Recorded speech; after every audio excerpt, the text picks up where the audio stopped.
Nāk apskatās kaut kāds ģimenes vidīgs, pēkšņi pa vidu es spēlēju basketbolu. Vienkārši klausies tajās ausīs, un tev tas svīst. Šitam izteka vienkārši. Crazy, tā ir nereāla uzticība. Es tā sēžu, skatos, reiks.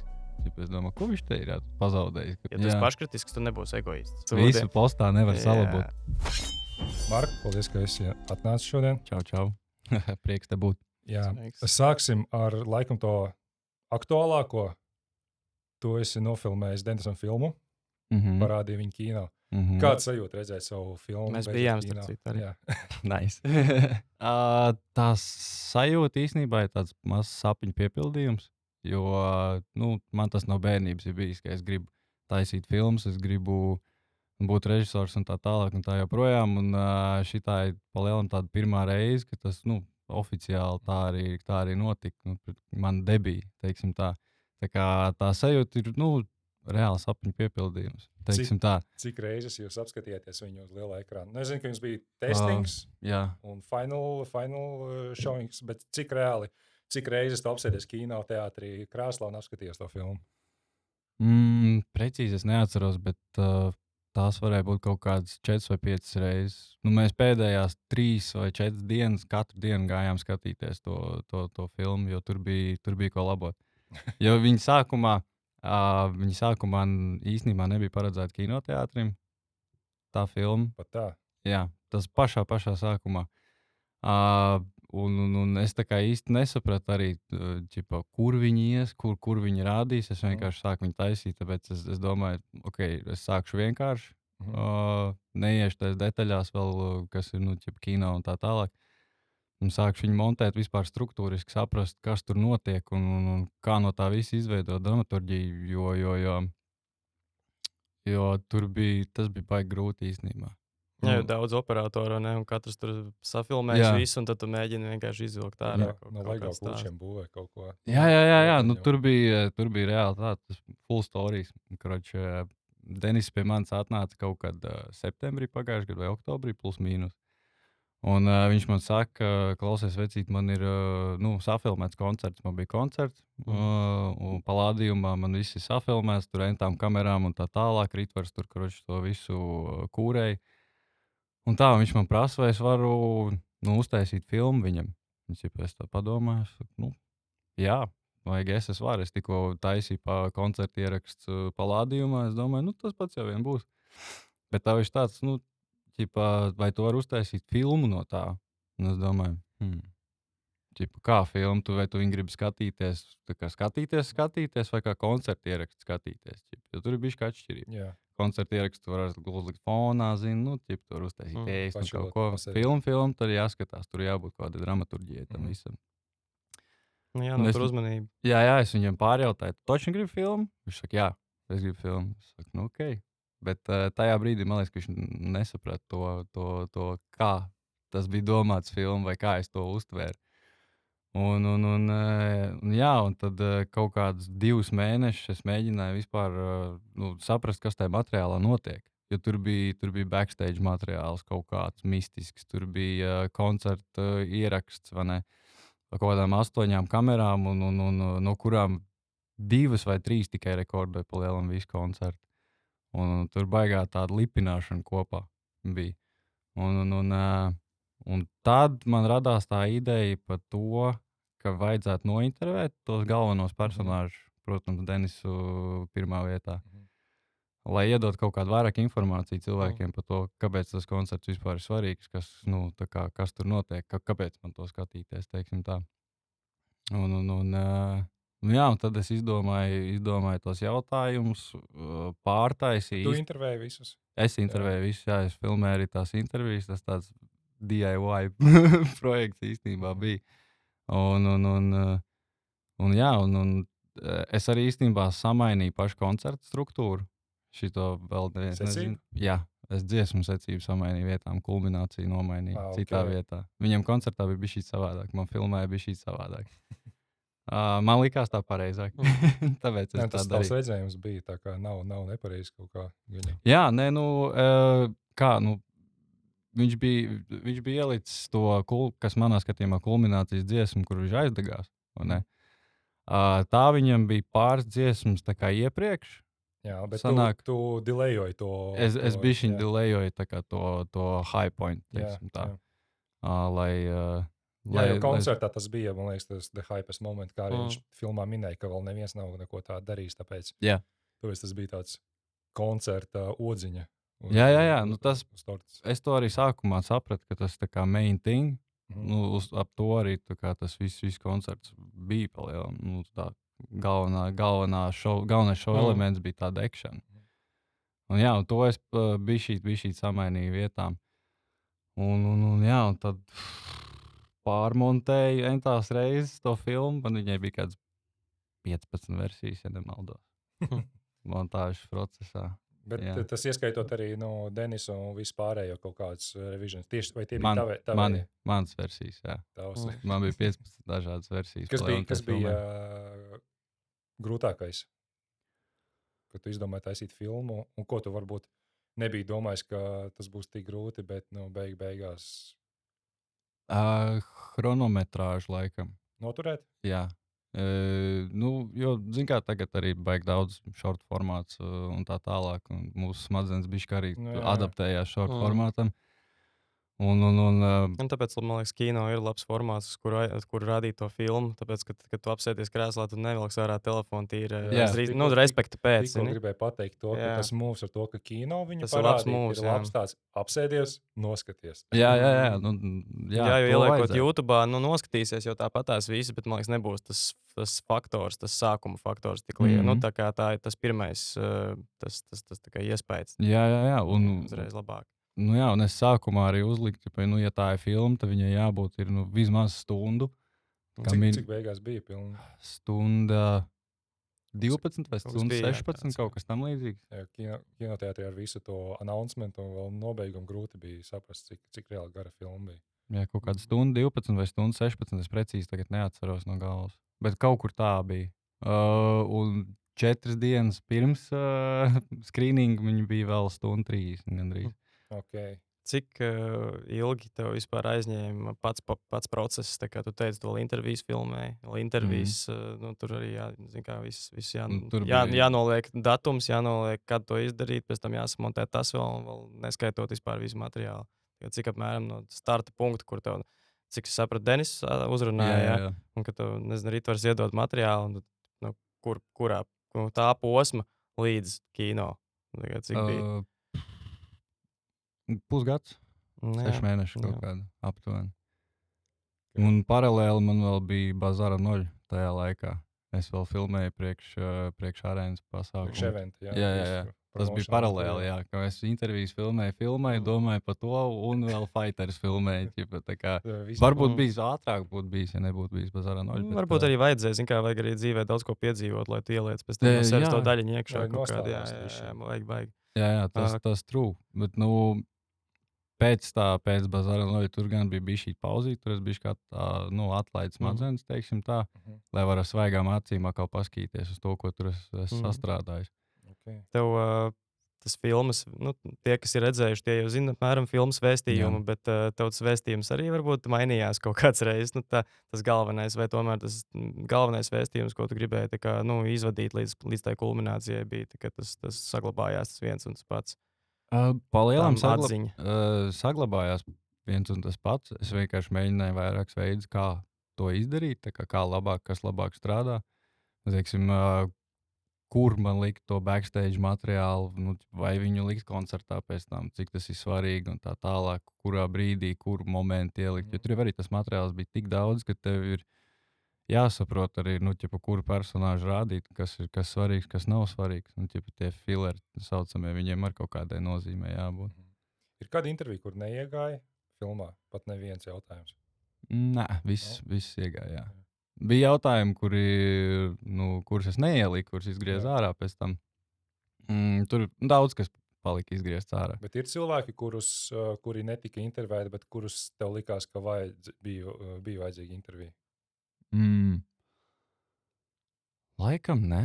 Ja man bija tā, es skatījos, man ļoti patika, un es tāds, bet varētu tās intervijas vēl garākas. Zini, būtu labi, tā filma, piemēram, 2 stundas būtu, un tās intervijas būtu no vairākiem cilvēkiem, un sapītu to storiju vēl garāk un vēl izteiktāk. Tur laikam ir tā nedrošība, ka vienkārši vai nostīsies tās 2 stundas. Arī tas ir viens, jā, otrs ir jāskatās arī dinamika, kādu to var izveidot. Materiāls ir tik, cik viņš ir. Jā, papildus intervijas būtu krūta, ja man būtu vairāk kaut kāds backstage materiāls vai dienas pirms koncerts vai kaut kas tamlīdzīgs. Jā, garāk, teiksim, tad to pirmo pusi varētu taisīt garāk un tur ielikt kaut kādu inside. Un, ja tā ir, tad jau varēja tur intervēt vēl. Tur jau mākslinieki bija, kas uzstājās un palīdzēja viņam. Kas tev bija pats sarežģītākais visā procesā? Montāža noteikti ir sarežģīta, bet vai kaut kāda vissarežģītākā daļa, kur tu iestrēgi, teiksim tā? Montāžā es iestrēgu vairākas reizes. Tas ir loģiski. Tur es ieskrēju daudzos strupceļos. Bet tāds visgrūtākais, laikam, man personīgi bija tiem jautājumiem tik galā un saprast, ko jautāt un kā no viņiem dabūt ārā tās emocijas, kuras man vajag, kā es varu viņus atgriezt tajā dienā, teiksim tā. Un tur es izdomāju tādu feature, kad tajā intervijas dienā es biju samontējis pilnu koncertu ierakstu. Bez izgriezumiem, jebkādiem. Viss pilnīgi vienkārši multikāmā salika, lai Denis var noskatīties. Visu koncertu no sākuma līdz beigām. Un es tā arī izdarīju. Es viņu noliku pie teļuka vienkārši, lai viņš noskatās no pirmās līdz pēdējai sekundē pilnīgi visu koncertu, atgriežas tais emocijās, atcerās visus tos notikumus, kas tur ir bijuši un tā tālāk un tā joprojām. Un tikko kā viņš noskatījās koncertu, uzreiz es viņu sēdināju krēslā un uzdevu jautājumus. Teiksim tā, un tad tas labi nostrādāja? Jā, ļoti labi nostrādāja. Emocionāli tieši. Bet ar Denisu tu tā tikai izdarīji vai ar pārējiem arī, ko intervēji? Pārējie arī skatījās, bet viņi tur, tā. Tur sudrabs atnāca, man liekas, ka, ja ne puskoncertā vai kaut kā. Bet viņi arī paskatījās. Bet Denis noskatījās no pirmās līdz pēdējai sekundei. Jā, un tas nostrādāja rītīgi labi, jo viņi, tur iznāca daudz detaļas ārā, kuras es pieļauju, viņš nebūtu atcerējies varbūt. Jo laiks jau bija pagājis, pusgads bija pagājis, ir kaut kādas detaļas, ko tu aizmirsti. Viņš nebija redzējis vispār materiālu līdz tam brīdim. Jā. Es viņam prasīju, tu gribi tā kā sākot līdz filmas tapšanai un tā tālāk un tā joprojām. Šis nē.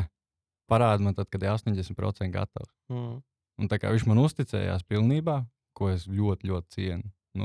Tas ir mega respekts, ka viņš tā. Man liekas, jebkuram režisoram vai DOP tas ir labākais, kas var būt. Tev pasaka vienkārši do your thing. Nevis tur 20 dažādi revizini, no kuriem pēc tam beigās atgriezies pie pirmā sava redzējuma beigās tāpatās. Jā, viņš man deva to brīvību tā kā izpausties, un es viņam arī jautāju tur par to tieši struktūras maiņu, vai tas ir ok un tā tālāk.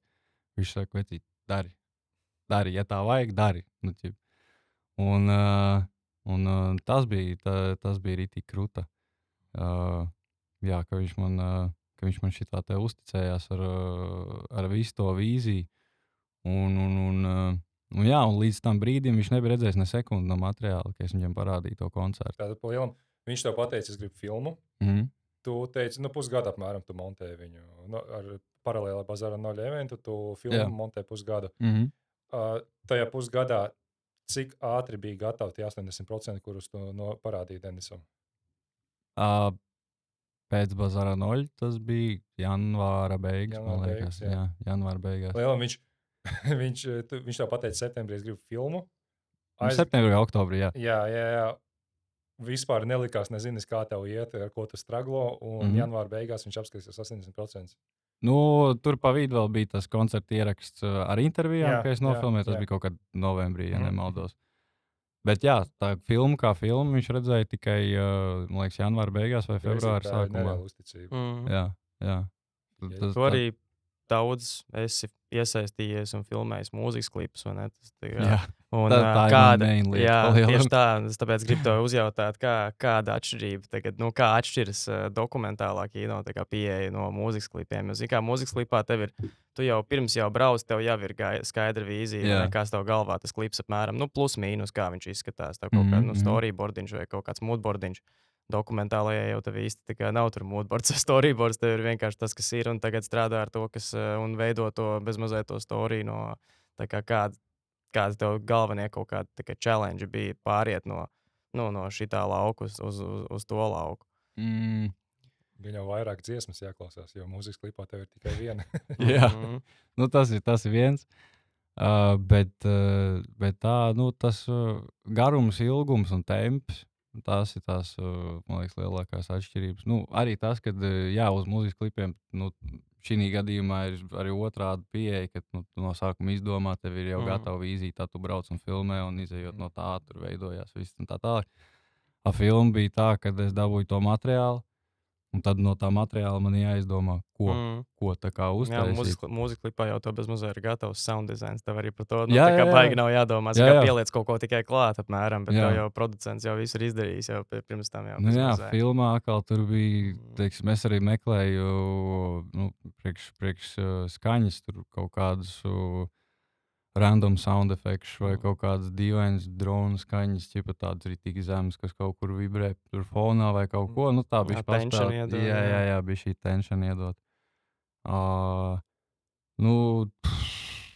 Tas arī nebija viegli, godīgi sakot. Tā cita pasaule pavisam. Jā, man it kā salīdzinoši pazīstama pasaule, bet priekš kino taisīt ir savādāk. Paldies Dievam, man fakts palīdzēja ļoti. Šautāts faktam, jā, viņš nomiksēja to visu, beigās arī sataisīja tā, lai ķinīti izklausās. Es pēc tās filmas, starp citu, ar viņu tieši arī uzrakstīju viņam un sastrādājos ar viņu tieši. Nice. Jā, tieši pēc filmas es redzēju, kad nomiksējas fakts un nāc, clean sounds jāpamēģina, un es arī viņam tieši uzrakstīju, un tagad 2 projektus esmu jau ar viņu arī pabeidzis. Hell yeah. Jā, tieši tā kā no tās filmas, tā kā jā. Nice. Kā viss no tāda mazs sloks vienkārši iet apkārt. Izstāsti, kā vispār tu paņēmi kameru rokās savu backstory? Kāpēc tu sāki filmēt? Un kā tu sāki filmēt? Kāpēc es sāku filmēt? Es nezinu. Man nav atbildi uz to jautājumu. Kāpēc? Kurā vecumā? Bro, man bija kaut kādi 4 gadi moši, kad es pirmo reizi paņēmu kameru rokās. Tas bija, es nezinu, 2000. gada sākums, 90. pašu beigas, tad vēl VHS-os tur ņēmās tā tālāk. Un man fāters bija paņēmis kaut kādu VHS kameru, es nezinu, kur viņš viņu dabūjis. Tādu, rītīgi milzīgo šito te. Jā, tādu full kaseti iet iekšā. Jā. Un tad pat es nezinu, cik man gadu varēja būt, ka tie 4 gadi bija. Un viņš pirmo reizi nofilmēja kaut ko man, ka es tur spēlējos vai kaut ko, un tad viņš tāds skaties šito. Paņēma to kaseti, ielika iekšā teļukā, un es parādījos teļukā pirmo reizi. Man vienkārši norauķo, kā tā var būt. Un tur laikam bija tas pirmais kaut kāds, varbūt punktieris par to, ka šis ir kruta. Un pēc tam jau nāca šitā te Hi8 kamera. Jā, tā laikam bija pirmā, ko es paņēmu rokās, pats apzināti filmēju, jo to lielo, man liekas, es vēl nevarēju noturēt. Tur tās bija tas backstories, un tad, jā, kaut 4-5 gadi varēja būt, kad tas bija, un tad pirmās kaut kāds, tur ķipa tu āksties, neko nesaproti, kaut ko iefilmē, pats vēl tāds neapzināti, tur kaut ko tur spaēdies, tad vispār nesapratu, ka kaseti tā tu var vienkārši pārrakstīt pāri kaut kam, es ļoti daudz, ka pārrakstīju pāri netīšām. Jā, ka pilns vienkārši tāds vēlreiz, mierīgi var vēl filmēt, un beigās tev tur jau vairs nekā nav. Es arī izdomāju apsēsties, paskatīties kāzus, un pēkšņi māks vienkārši sevi spoguli. tā bija. Zādnāk apskatās kaut kāds ģimenes viģiks, pēkšņi pa vidēs spēlēja basketbolu vai kaut ko, tur pilnīgs randoms, vai kaut kāds ziņas imitēja, vai kaut kādu, fīgiņu. Tu, kad sāki, ņemties ar kamerām filmēt, tu sevi, along the way redzēji vairāk kā DOP vai tieši kā režisoru? Tā kā tev patika vairāk bildot scēnu un lai kāds cits uzņemās tehnisko darbu, bet tev arī patīk tā kā do the dirty work, zini, un paņemt pašam rokās visu laiku kameru un darīt lietas. Man, I guess, arī the dirty work, ķipa viss kopā. Jo tā pirmā apzinātā laikam interese par šito visu, ka es sapratu, ka es kaut ko varētu darīt ar kamerām, ņemties, pērties. Tas bija, ka man bija kaut kādi 12, 13 gadi varēja būt. Man liekas, ka iznāca 4. iPhone ap to laiku, vai varbūt bišķi vēlāk. Es neatceros precīzi, bet es dabūju 4. iPhone, un viņš pirmo reizi varēja HD kvalitātē filmēt. Un tā bija viss, es sāku visādas figiņas tur filmēt, vienkārši tāpēc, ka man likās, iespaidīgi, ka es varu tādu kvalitāti dabūt. Man ir telefonā un wow, kas tehnoloģijas. Un tad man iepazīstināja Premiere, viens džeks. Un viņa selling points bija tas, ka Premierā taisīja avatāru. Man bija tāds, ja Premierā taisīja avatāru, es varēšu uztaisīt avatāru.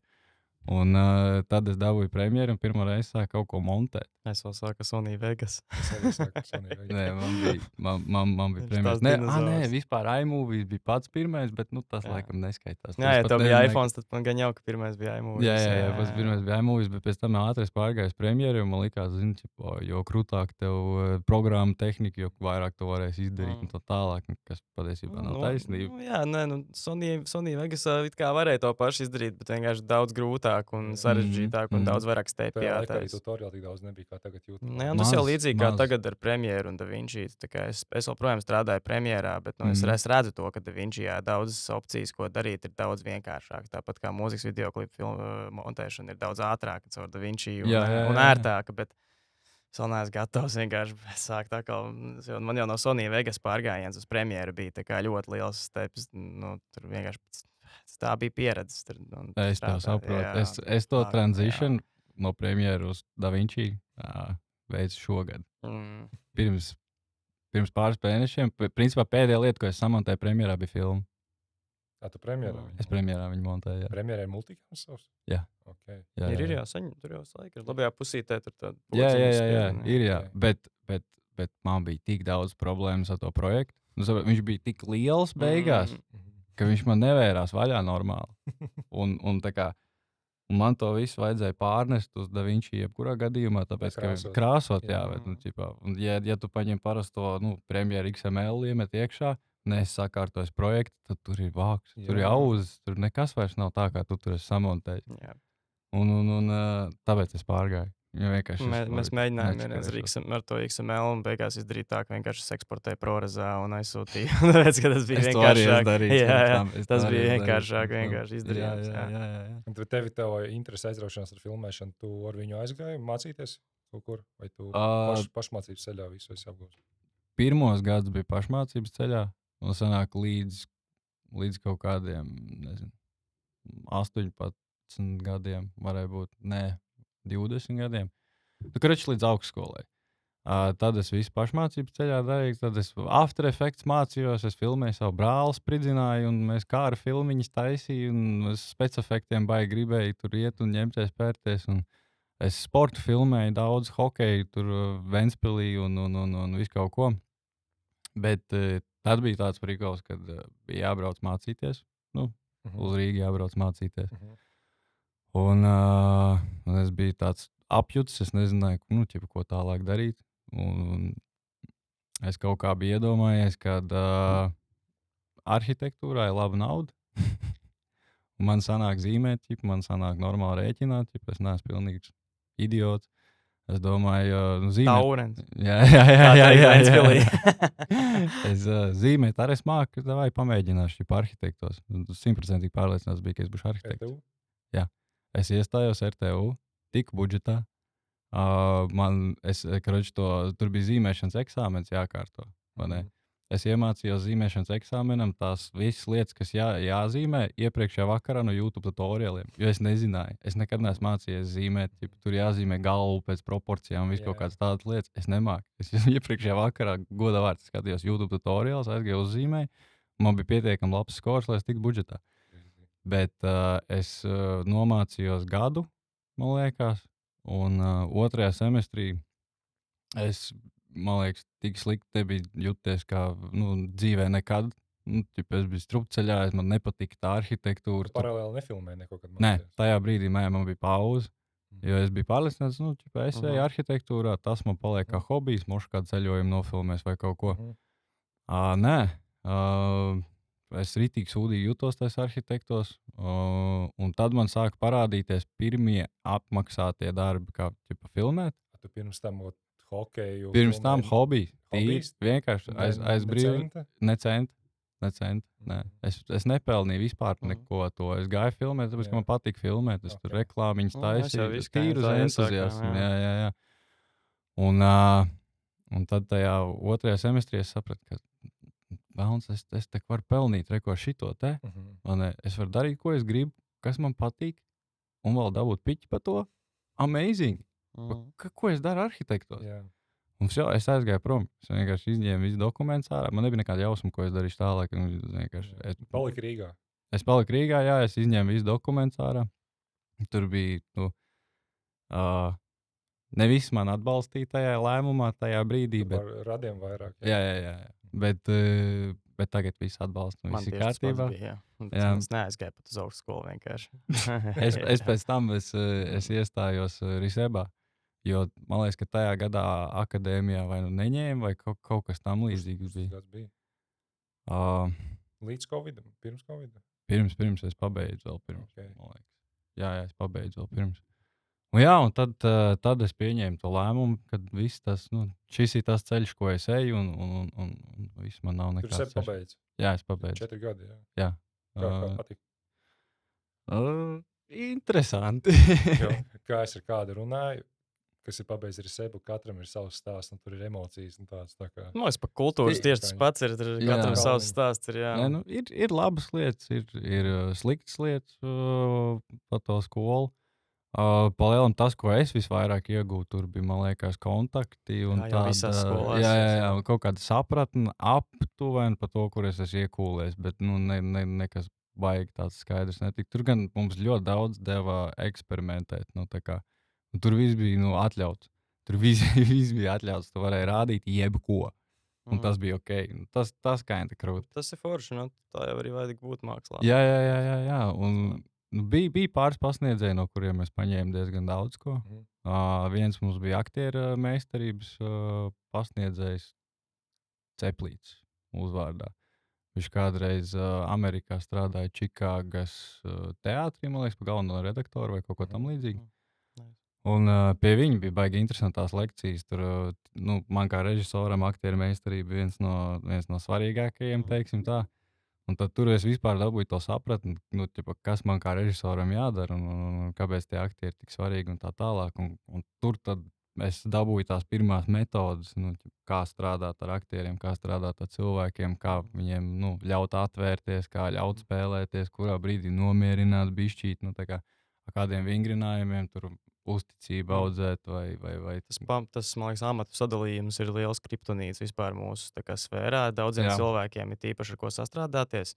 Ja viņi ir visu pašmācību ceļā guvuši, viņiem īsti nav sapratni par to, tāpēc, ka mēs darām visu. Freelancers, Šveices nazīts, tu gan gaismo, gan klapē, gan operators, gan režisors, visu. Un tad, kad tu strādā lielākā projektā, tev ir jāsāk dalīt amatu, jo viens pats neko neuzņemsies. Un tad ir tā lieta, ka daudziem ir, tu ieliec viņu amatā, bet viņš sāk darīt par daudz, it kā palīdzot, gribētu labāk. Bet tas nav labi, tāpēc, ka... Tā bija mana pirmā mācība uz setiem. Stay in your place. Paliec savā vietā, ievēro hierarhiju. Jo setam jāstrādā visam kā pulkstenim. Tā kā bites stropā, skudras. Jā, tieši tā. Katram ir savu vietu, katram ir savs uzdevums. Un, ja tu sāc līst cita vietā iekšā vai maisīties pa kājām, tad... Viss sāk brukt. Jā, tieši tā. Vai arī to ātri dabū iekšā un saprot savu vietu. Tas tā nekāda. Nē. Tos rītīgi es novēroju par to, ka to hierarhiju ļoti grūti ir iemācīt. Sākumā daudziem cilvēkiem, ka nevajag. Vienkārši, es saprotu, ka tu gribi vairāk, bet nevajag. Jo tāpēc, pirms, tu šajā sekundē nebija tajā vietā, kur man tev vajadzēja. Kamēr tu nesi man gaismu, kas bija jānes gaismotājiem. Jā, tieši tā. Kas bija tavi pirmie apmaksātie projekti? Tu sāki jau par naudu filmēt pēc Risebas vai Risebas laikā?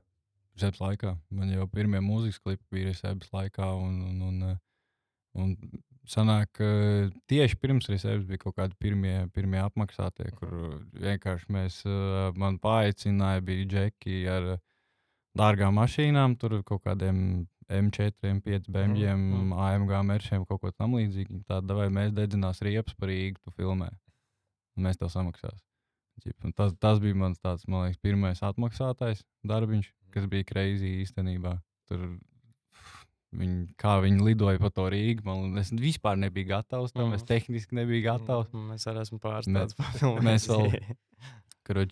mēs vēl, lai dabūtu labu skaņu, pielikām lavalierīšu pie izpūtējiem. Kā tev bija? Es arī pieliku. Man viņš sakus.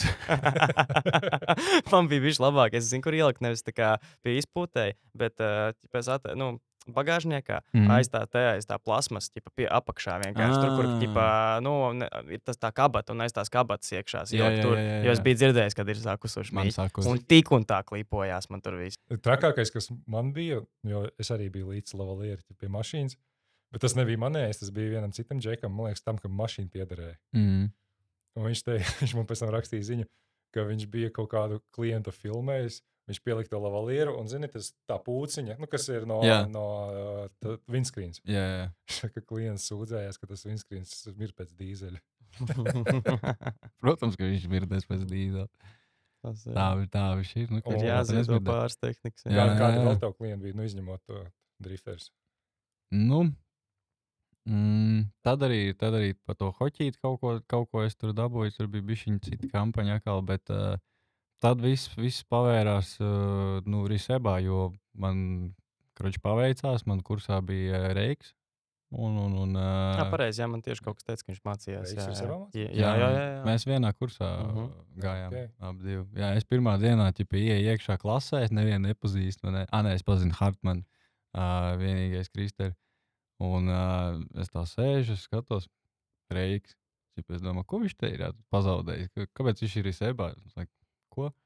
Un tā viņš pienāk apsēžas man blakām vienkārši. Man bija tāds, viņš tagad mācīsies Risebā, manā kursā. What? Jā, viss vienkārši tā, čau Arvis, čau Marks. Un es, man liekas, tā pašā dienā bija Kojotas backstage'ā, viņš man uzaicinājis kaut kādu 1. septembra pasākumu vai kaut ko. Un tad jau vārds pa vārdam, zinu, kaut ko eksperimentējam.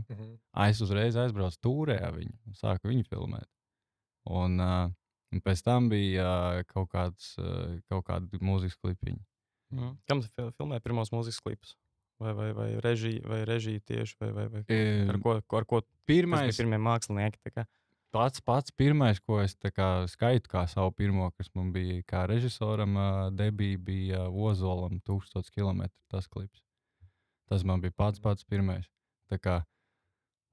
Kur es visu darīju, mēs uzrakstījām scenāriju, visu moodboardiņš, visas pirmo reizi visu darīju tā, kā tam vajadzētu būt un visu. Un es biju tik nenormāli pārstresojies par to visu. Kā vienmēr, es nevarēju pagulēt iepriekšējā naktī. Man joprojām tā ir. Es no rīta man bija tik sūdīgi, es tā pārstresojos, ka es ritīgi novēmos. Pie tām, tik slikti. Mēs aizbraucam uz to pokaņu mežu, kur jāfilmē, un skatos pats ozas un rekurroļiks. Un man tagad ir jāvada tas un jāsaka, ko darīt. Pirmā reize tāda, bet man liekas, ka galā sanāca diezgan ok klipiņš. Es viņu kaut kad ik pa laikam paskatos, un tāds īstenībā nav man kauns par to klipu. Tas ir labākais, ka ir kaut kādi pirmie darbi, kurus tu ar prieku apskaties un saproti, man jau tas bija visions. Jā, jo tur... es jau tā riskēju ar to visu konceptu un tā tālāk, jo principā Ozols iemācījās jāt, dēļ tā, ka es viņam liku uz zirga jāt tajā klipā. Viņš mums tam nemācēja jāt, mēs braucām, viņš pirmo reizi kāpu uz zirga, tāpēc viņam klipā jājai, bet cool, kad viņš arī uzticējās tajā brīdī. Ozis, man liekas, baigi vienmēr nāk pretī uz idejām un tādām lietām. Viņš arī vienmēr panāk pretī visiem reperiem un vispār viņš tāds, man liekas, tāds kultūras tā kā nevis pat piemineklis, bet vienkārši tā kā cilvēks, pie kura bez mazai aiziet ar savu craziest kaut kādu tur ideju. Jā, viņam crazy idejas kaut ko, cool. Jā, es arī viņam pateicu, mani vīzija uztaisīsim visu mežu lilā. Davai?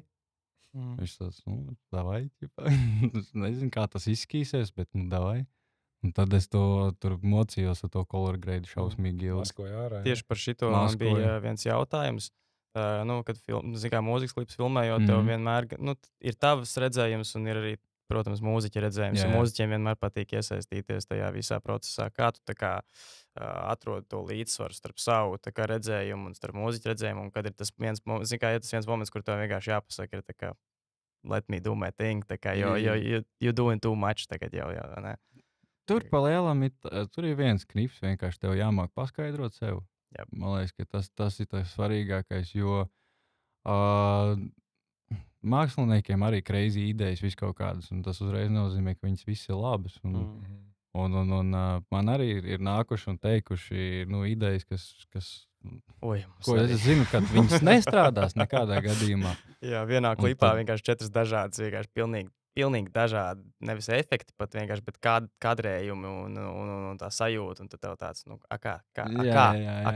Nē, tas ir tas brīdis, kad tev jāpieturās pie tās savas vīzijas. Un ja tev pasaka kaut kāda stulba ideja, nav arī forši uzreiz noraidīt. Mēģini kaut kādīgi moškīgi izmainīt. Es parasti ļauju izskaidrot, kāpēc. Jā, es arī es ļauju izskaidrot, kāpēc. Es paklausos, tad es padomāju, es padomāšu, varbūt ka uztaisīsim, varbūt nē. Ar tādiem māksliniekiem, kas man ir tuvāk pazīstami, tur uzreiz var pateikt, šitā ideja ir pilnīgs mēsls. Jā, man ļoti patīk, ka tuvākajiem taču tas ir pilnīgs mēsls. Jā, man nepatīk. Un tad ir pēc, kāpēc mēsls, kāpēc tāds sūds? Un tad tev jāmāk paskaidrot, tad es saku, ok, tas nestrādās, tāpēc kā tiri, un tā tālāk. Un tev ņem tās, ok, jā, ok, labi. Un tā, tur, man liekas, svarīgākais ir paskaidrot to, kāpēc. Bet bieži arī notiek tādās situācijās, ka tu, piemēram, izskaidro, un tu atrod kaut kādu vidusceļu. Tas vidusceļš pat tajam māksliniekam daudz vairāk patīk nekā viņa pirmotnējā ideja. Jā. Go for it, tādā gadījumā. Man liekas, jo tā dienas beigās tā ir sadarbība starp māksliniekiem. Kā es esmu audiovizuālais mākslinieks, viņš ir audiālais mākslinieks, teiksim tā. Un tas jau ir kopdarbs. Ne jau es viens pats to visu daru. Jā, ir jau dažreiz arī mūziķiem, vienkārši, ka viņi atnāk pie tevis jau ar gatavu vīziju. Un tad tu vienkārši tavs uzdevums ir to vīziju izpušķot savā sosā. Es parasti tā daru, kad es noklausos, man tāds ir nice, bet. Un tad tu vienkārši sāc likt tur 10 atzarojumus pie katra tā nosacījuma, tad tu vienkārši to saglabā to konkrēto vīziju, kas viņam bija, bet vienkārši tu izpušķo tā, lai tas izskatās, lai tas nav skolas projekts. Tāds, zini, tagad ir tāds atnāc ar šitā uzliec, un vajag izskaidrot tā kā un papušķot, jo dažreiz, tad ir klipi, kur tev pasaka, man vajag klipu, un tad tu vari domāt savu visu no nulles, tas ir vēl, man liekas, krūtāk, bet ir daudzreiz tā, ka vienkārši atnāk, es gribu šitā, bet mēs varam tā, bet, Jā, ir bijis. Bet es esmu tāds režisors, kas iet uz sadarbību. Man baigi nepatīk arī tā, ka režisori iespītējās, zina pa savu. Ir, protams, kad tas ir vajadzīgs. Ja tev ir ļoti spēcīga, skaidra vīzija un viss tā tālāk, un tu zini, ka tu nedrīkst atkāpties ne soli pa labi, pa kreisi, tad tev ir jābūt tam. Tas man liekas tajā momentā, kad jau viss ir izrunāts. Ja viss ir izrunāts un tad sāk kaut ko gribēt mainīt, tad tev jāuzliek kulaks uz galda un jāpasaka, jau. Es nevaru vairāk šito, tas nav, tā nav opcija. Budžets ir izplānots cilvēki. Mūziķiem bieži, zini, kas pieklibo tā laika izjūta. Cik viņi grib izdarīt vienas dienas laikā. Jā. Un tad tev ir tāds, Džeki, te ir 3 dienas. Kā 3 dienas? Mēs varam ātri tur aizbraukt un ātri tur aizbraukt. Jā, mēs varam ātri aizbraukt, bet mēs nevaram ātri salikt un izplānot. Un kā vajag to, ja viss notiek skrējienā, tur bieži sanāk visādi sūdi. Tā kā mazās kļūdiņas kaut kādas, kas tiek pieļautas vienkārši. Jā. Tāpēc man ritīgi esmu saskāries to laika izjūtu, kas ir parasti. Zin kā, kad liekas, ka mēs varam uzfilmēt tik daudz, nevaram mēs uzfilmēt. Tas arī iemāca kaut kādīgi prognozēt, jo, kā tu saki, es gribu šito. Vienā dienā, tu saki, tās ir 3 dienas. Ja viss ies pēc plāna, ja nenoliks lokācija, cilvēks nesaslims, kāds tur tam līdzīgi nesaindēsies. Tu iemācies ar katru lielo projektu, to vairāk un vairāk tur arī ir tā paskaidrošana arī iet, ka diezgan tad ir jāsāk skaidrot, kāpēc 3 dienas, nevis 1 diena šī ideja ir. Daudzi nesaprot, cik daudz darba tos īstenībā prasa un cik daudz laika tas īstenībā prasa. Tāpēc mēs taisam tagad visu laiku behind the scenes logus katram mūzikas klipam. Tikai tas ir tāpēc, kāpēc mēs to darām, lai vienkārši būtu tas. Jo manai mammai agrāk, viņa skatās seriālu, viņai vispār liekas, ka tur es tāds raivīts, aizgāju, man mikrofons uz kameras un bez mazai visas jau filmēju seriālu. Viņa jau neredz, ka aiz kadra stāv 15 cilvēki, bez mazai, kurš katrs uz tavu katru soli skatās. No? Kad par vlogu runājot, un pēc tam, kad tie cilvēki ierauga, ka mums ir 20 minūšu nereāli interaktīvs vlogs no vienas dienas. Iedomājieties, cik daudz lietām bija jānotiek, lai 20 minūtes vlogs būtu interesants. Tā bija intensa diena. That's for sure. Mums bija vienā blogā tieši tur rakstīja, ka komentāros bija tieši pāris komentāri, kas tieši draivo darīt to tālāk, tāpēc, ka uzraksta, ka, es nezināju, cik īstenībā kādra tur tik viss sarežģīti ir, ka tur jānes tur 20 statīvu. Jā, to vajag rādīt, ja cilvēkiem. Jo to reāli nezin daudz. Likās, varēja labāk uzfilmēt. Jā. Cilvēki nezina, ka vienā pagarinātā nedrīkst 5-6 gaismas solīt. Viņiem arī tas nav jāzina, bet redzēt ir labi, jo tāpēc, ka tas general public bišķīt pacelsies, tas latiņš tā kā tāds. Jā. Vajag to izglītību, jo dažreiz, tā izglītība palīdz tajos brīžos, ka tev jauns klients nāk pie tevis un pieprasa savus kaut kādus tur. Protams. Man ir 100 eiro, man vajag šito, ja viņš būtu bijis izglītots, viņš nemaz nepiedāvātu to, jo viņš zinātu vienkārši, kas tur notiek behind the scenes. Tas lielākajai daļai, man liekas, uzņēmumi, kas baigi to nesaskarās, viņiem nav jausmas. Viņiem liekas, ka viņiem savi darbi ir un zini, kā viņi. Protams, tā man ļoti patīk, tāpēc Sebam, kā notiek viss. Viņiem ir atsevišķs cilvēks, kurš par to ir atbildījis, kurš zina, ko tas nozīmē, un tas ir tik labi, ka tev pretī ir cilvēks, kurš saprot, apmēram, ko notiek, ka vajag scenāriju, ka vajag normālas jautājumus, tā kā izdomāt pirms tam jau un sagatavoties, nevis, sagriezīs. Ja tur nav ko griezt, minūtes gari intervija vienkārši, tu varēji taču iepriekšējā dienā vismaz pie spogula pastāvēt, vai ne, tur pusstundiņā, bet nekās montētājs sagriezīs. Tas vienkārši klausies tajās ausīs, un tev tur svīst. Šitam viss teka vienkārši domā, kas pasūdien. Visu postā nevar salabot, to daudz nesaprot. Jā, to sajūtu jau nevar dabūt. Salabot jau var, salabot jau var visu kaut ko, bet vienkārši tur būs viss tāds, tā kā saskaldīts. Robots, pēc tam šitas tev viss tur. Tas jau vairs nav skatāms. Intonācijas vienkārši mainās, jā. Ar Rozi klips bija tavs pirmais tāds lielais projekts? Pirmais lielais tāds projekts, kur bija sets, jā. Un pēc tam viņš pavēra kaut kādīgi durvis jau kas tālāk tev bija? Uzreiz pēc tam palielam mēs to klipu izlaidām, man liekas, decembrī, ja nemaldos. Un janvārī es saņēmu zvanu signālu no Warner Music. Tajā gadā Warner Music nāca iekšā Latvijā, un viņi parakstīja tādu mākslinieku Raumu. Jā, es esmu redzējis, man liekas, kāds pāris klipus tieši tevis režisētos. Viņi man uzrunāja, viņiem ļoti patika tieši Ozola klips. Viņi teica, mēs gribam, lai tu būtu režisors tam visam. Es tāds, wow, sounds big, davai, kur ir catch? Kāpēc es, kā viņi tādu, catch ir tāds, kad tev tas jādabū visu gatavs 2 mēnešu laikā. Viss no A līdz Z tev jāizlaiž klips pēc 2 mēnešiem. Un tas vēl pat nav dziesma, nekas atsūtīs. Es saku, davai. Man bija vienalga, kā es izdarīšu. Davai būs. Davai, taisam. Sākam tur taisīt, sākam tur organizēt, tā tālāk naudas skaitīt vispārējo, viss jau ir sataisīts, mēs saprotam. Moška mēs var ātri piedāvāt, davai taisam 2 klipus, un jūs mums iedot bišķi lielāku finansējumu. Jo mums, lai to vīziju tā kā pilnībā realizētu pirmam klipam, mums čutiņ pietrūka. Mēs domājam, otro klipu uztaisīs pa mazākām summiņām, to uztaisīs pa lielāku, un būs 2 klipi, būs ritīgi nice. Un tā mēs arī izdarījām. Mēs uztaisījām to pirmo klipu viņam, kur tas arī bija diezgan liels krūts. Tur es pirmo reizi Ando paņēmu gripā sev, un tur mums bija arī normāls kameras departaments un viss tā tālāk. Un mēs tur braucām Risebas studijā, šķēmbas likām ārā uz green screen, tur mēģināja taisīt visu kaut ko un tā tālāk. Un to es klipu uztaisīju, tas visiem baigi patika.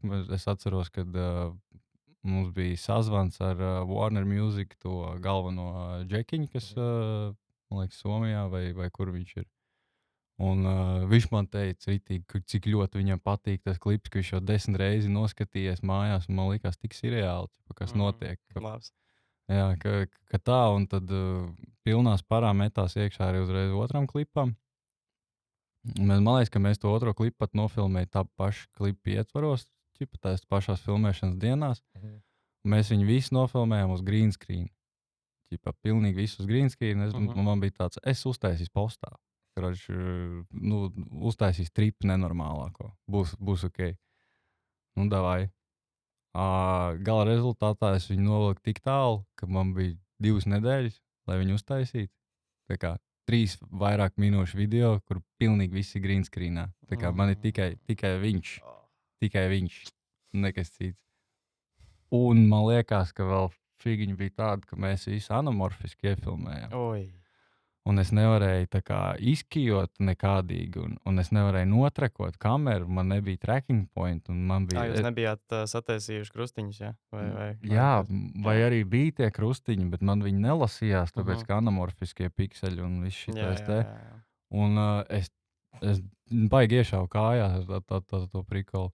Es uztaisīju to klipu tik un tā, un es negulēju 2 nedēļas, vienkārši tupa moškas kādu stundiņu saklābu, tur pa nakti vai kaut ko. Tad beigās izkijoja, vienkārši maskoja ārā viņu vai ko darīja? Rotoskopoja. Tu tīrs. Es nesen rotoskopoju 20 sekundžu klipu Marko, kur viņam sēž, kur viņam mainās tur tās puses, kur mamma un bērns. Man tas aizņēma jau tā kā solidu dienu vienkārši. Jo tāpēc, ka tu zini kā, tu izrotoskopo, viss kārtībā rādās After Effectos, kad tu sāc renderēt, pēkšņi kaut kāds random blobs iznāk ārā un viss no sākuma vienkārši. Es tam procesam gāju cauri. Man tur bija, es beigās, es, man liekas, pusi no kadriem izmet ārā, tāpēc, ka es viņus nevarēju nekādīgi ne rotoskopot, ne izkejot, neko. Es negribēju čakarēties, un es rejūzoju, man liekas, kaut kādas tur, ko jau es biju izkejojis, un es viņus tur duplicēju, un es kaut kā savādāk izgāju no situācijas tam visam.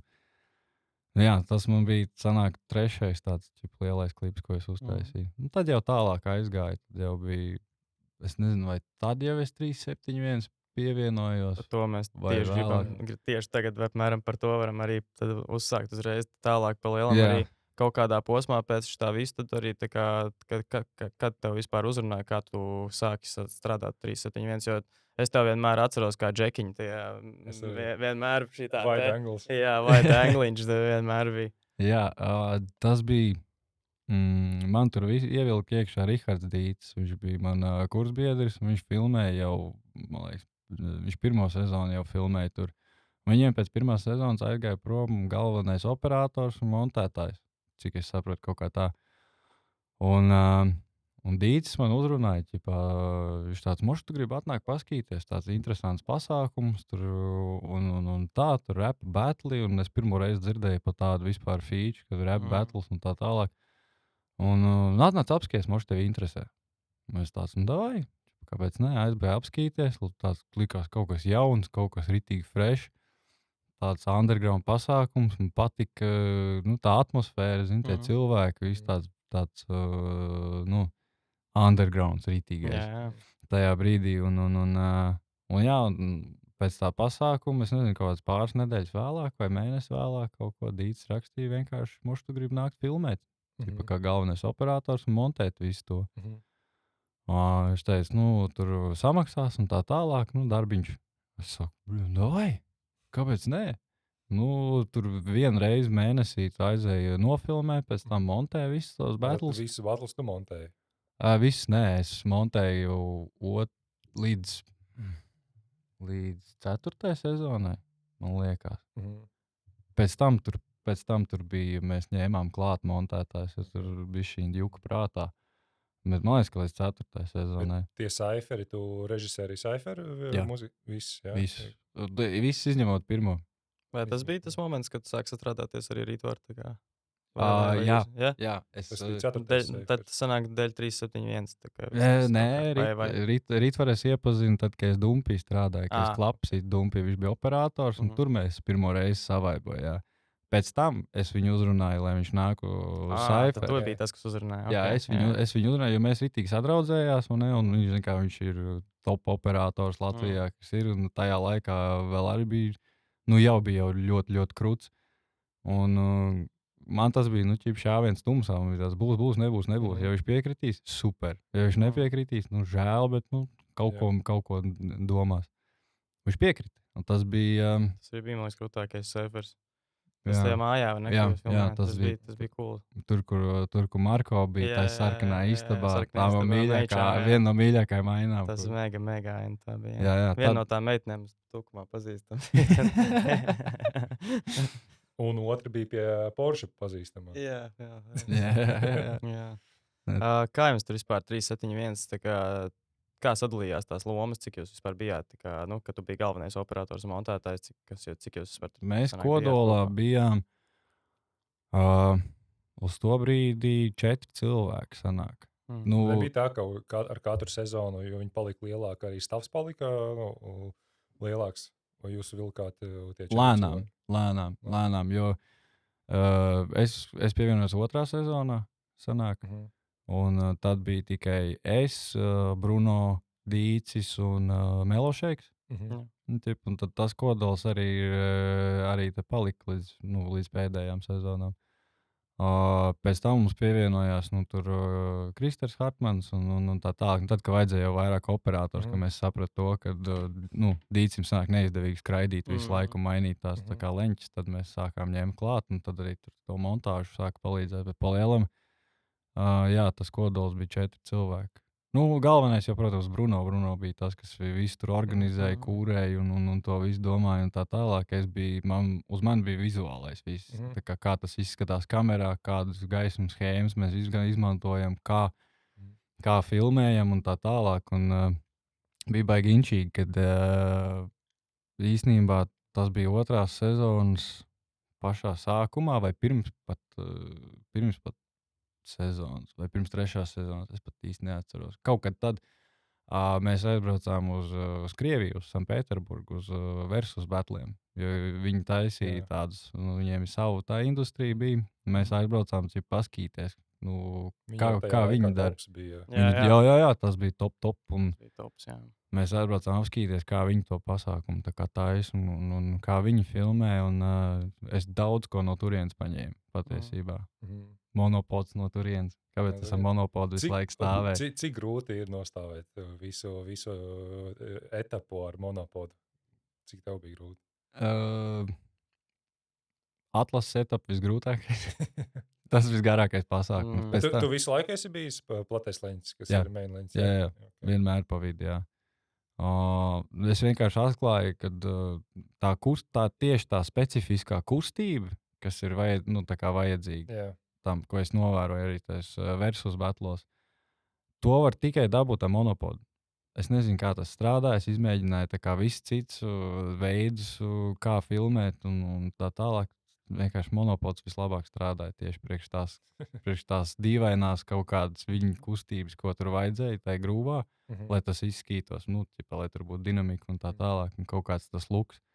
Bet otra lieta, ko es atklāju, bija, kā spriedzi uztaisīt vairāk tajos batlos.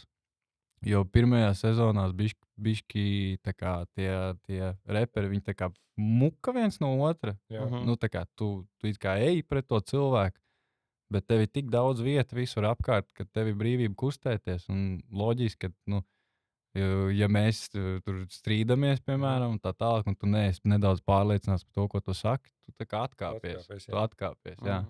Un es ievēroju, kad versus tā bija uztaisījuši, un es arī ieviesu, mēs ulikām atzīmes uz grīdas, kur viņiem stāvēt. Un es viņus saliku tik tuvu kopā, lai viņi vienkārši elpo viens otram sejā, un palielam saliku visu branžu aizmugurē tā, lai iespiestu viņus stūrī. Palielam es, tā kā oktagons tikai maziņš. Jā, izveidoju to sajūtu, ka viņi tā kā iespiest stūrī, un ka viņiem nav citur, kur iet, kā tikai uz priekšu, tā kā pretī. Un tad, kad mēs to ieviesām, tad sāk parādīties ritīgi jau kaut kas. Tad sākās šitie cīgi pārdevēja, visi izgājieni un viss tas. Tā man liekas 2. sezona, kad es jāievies to. Kādas bija lielākās grūtības? Varbūt jums visu laiku, kā jums bija, tas koncepts tev bija tā kā saglabās. Tu zināji, ka tev monopols, tu zināji, ka platais leņķis dīts, tur skraida apkārt, ne? Bet jums visu laiku mainījās arī lokācija. Jo sākumā bija klubā, vai ne? Kas bija Fantadromā? Nē, pašā sākumā bija Kaļķu vārtos. Kaļķu vārtos, jā. Pirmā sezona bija Pūcē. Jā, pēc tam bija Kaļķu vārtos pagrabā. Jā. Un pēc tam mēs bijām Fantadromā, jā. Jā, tā Fantadroma bija Ata centrs, man liekas, un tad beigās Palādījums. Digital Arthausā nebija? Bija pasākums Digital Arthausā, Towerī. Kaut kur. Jā, un tad man tas jautājums ir, kādas tās lielākās grūtības bija vadīt to radošo procesu. Vienkārši ar to, ka mainās vieta, mainās skaņa, mainās gaisma, mainās telpa, mainās viss. Kā jau koncepts jau paliek, tu tāpat tās viņus ieskauji tā kā tuvu, bet mainās jau apkārtējā vieta. Kā tu esi pieredzi strādājot, to tās jauni. Tas bija tas arī visgrūtākais, ka tās pārmaiņas notikās. Jo tu atnāc, teiksim, uz pirmo pasākumu sezonā, pilnīgi jaunā vietā, pilnīgi es pat nesaprotu, kas tur notiek, kur kas ir, kas tur vispār būs, kur tās gaismas karinās, kā mēs gaismosim, kādas ir iespējas vispār, kādas ir limitācijas. Tas, laikam, grūtākais ir pielāgoties tai vietai apstākļiem un saprast, kas būtu tā kā labākā schēma, ko tu vari uztaisīt, lai tas kamerā izskatās pietiekami solīdi, lai ir dziļums, lai ir viss, ko tev vajag, lai fons smuki izskatās, lai tev ēnas baigās nekrīt. Zini, ko mēs ēnām visvairāk cīnījās, laikam, tieši reperiem. Jo mums bieži bija vienkārši parasti kaut kāda stage lighti vai kaut kas. Mēs tur sākumā softboxiem ņēmās un tā tālāk, bet viņi tādi nepraktiski pa lielam. Milzīgi, jā. Un tad pārgājām uz stage lightiem, jā, tur tā problēma. Asa gaisma, jā, viņi mīkstu dabūt baigi grūti, un tad mēs viņus tur mīkstinājām, ņēmās pērās, leņķus meklējām, likām kaut kādas. Bouncot, jā, papildus vēl. Un tās ēnas izdabūt ārā, tas bija visgrūtākais. Jo vienmēr, un tad vēl kāds, šitais zeltsam, man liekas, bija vienmēr. Stūri, jā, vienmēr šito tevis taisīja. Jā, šito taisīja visu laiku. Viņam vienmēr bija kaut kur tās ēnas. Ok, viņš vēl labi izskatījās, bet citi tur paņēma to mīķi kaut kā šitā, tev acis, viss ir ciet. Arī jums tev jau arī visu laiku jāsastrādājās citiem gaismotājiem. Tā kā katru reizi cits stage light džeks vienkārši. Un tad jāskatās, kā viņš jau tur reaģēs pret tevi vai taviem visiem gājieniem. Mums bija problēmas ar to, ka vairākās vietās ir amerikāņu gaismas, kas ir jā, pareizi. Tev jāfilmē sanāk FPS-os arī. Man bija, vienā pasākumā mēs vienkārši pārgājām uz amerikāņu standartu. Jā. Pagad, jūs no NTSC sanāk pārgājāt uz Palu, vai ne? Jā, tikai tāpēc, ka nevarēja nekādīgi flikerā. Tieši otrādi no Palu. Es jau arī vienā pasākumā arī slēdzu pāri, tāpēc, kad vienkārši flikers bija tik liels, ka neko nevar izdarīt. Vienkārši jāmaina režīms un jāfilmē FPS cits. Jā, un prikals vēl bija tāds, kad tās amerikāņu gaismas bija tikai tās, kas mums bija uz reperiem. Respektīvi, man flikero tikai sejas. Visu laiku. Pagaidām, kad jūs switchojāt, tad aizmugurē bija viņa flikerojā. Jā. Bet tu atrodi to vidusceļu, kurā tu vismazāk var pamanīt. Šātarīt pagriezt. Jā. Viņš nebija opcijas, te flikeri no. Tagad tas te flikers da viņiem crazy ir. Es nesen vienu pasākumu uzfilmēju. Fashion Week tas pats jau. Arī, jā. Es nevarēju neko izdarīt, vienkārši bija tā, kad bija sačakarēts projektors un apkārt gaismas vēl low dim. Un es vienkārši pārslēdzu režīmu, mainu šateri, uzgriežu tur FPS un citu, vai ne? Un nekas, vispār neko, vienkārši flikers ir un ir. Es domāju, labi, ko darīt, neko, jāfilmē. Viss sākās pasākums. Iemetām, es filmēju priekš Color Time, no Color Time Jānis Dunkurs, viņš iemet DaVinčijā to visu to materiālu un izlaiž ar deflikeru. Viņš atnāca pačeko. Es tāds, nedirs. Es paskatos to materiālu. Vispār. Tā kā nulle un nav tā, ka Clean? tu pat nevari redzēt, ka ir kaut kas smooth out, vai zini, kad parasti ir kaut kāds, dīnojas var pamanīt, ja tu parāk daudz smudged out, jā, viņš pilnīgi soft paliek, vai ne? Jā. Vispār nulle, vispār paliek, jā, pēc bet neko nevarēja redzēt, nulle. Un pēc tam vēl šo te caur topazu izlaidām, caur AI vienkārši, lai viņš bišķīt viņu tā kā šarpeno. Viss. Mēs Fashion Week filmējam tikko. Un man bija tas 70-200, un es tieši to walkout taisu. Un es ieslēdzu, kā mēs redzam, ka flickers ir. Jau sākās, es sāku svīs, es lieku šateri. Ok, filmēšu. Es zināju, ka man DaVinci ir tas deflickers. Iemet iekšā. Pat nevienam neko neteicu, nesūdzējās, aizsūtīju un bija nereāli priecīgs, ka Jā, nevar redzēt. Tas ir lifesaver. Crazy. Es atceros, ka es biju sīkāks. Es visu laiku par to domāju. Kad beidzot būs tas plugins, kad es varēšu to noņemt. Jo tikai vienmēr tā cīņa, konstantā DOP cīņa ar flickeru, ka tu aizbrauc uz vietu, kur tu nezini, kas būs. Un tad tāds, un tad tev vēl visi vainos. Kāpēc tur kadrs kustās? Jā, tāds pļāķis, neko nevar izdarīt. Sorry. Tu biji tajā sezonā, kad 3-7 vairāki batli neizgāja, un ļoti slikta skaņa bija tiem, kas izgāja. Izgāja visi, bet vienkārši skaņa bija terrible. Jā. Bija tādi, kas pat neizgāja. Bija tādi, kas bija. Man liekas, ka bija tādi, kas neizgāja. Kas bija ar skaņu? Jo es man liekas, biju kādam prasījis. Tur bija collisions starp to, kad es zinu. Es māku, es zinu, tur bija, man liekas, tas skaņotājiem bija tas prikals, ka, vecie džeki, kas vienkārši, es taču māku, kas tu tur repa pasākums bija? Jā, mums bija toreiz uz to vienu pasākumu, mums bija jauns skaņotājs paņemts.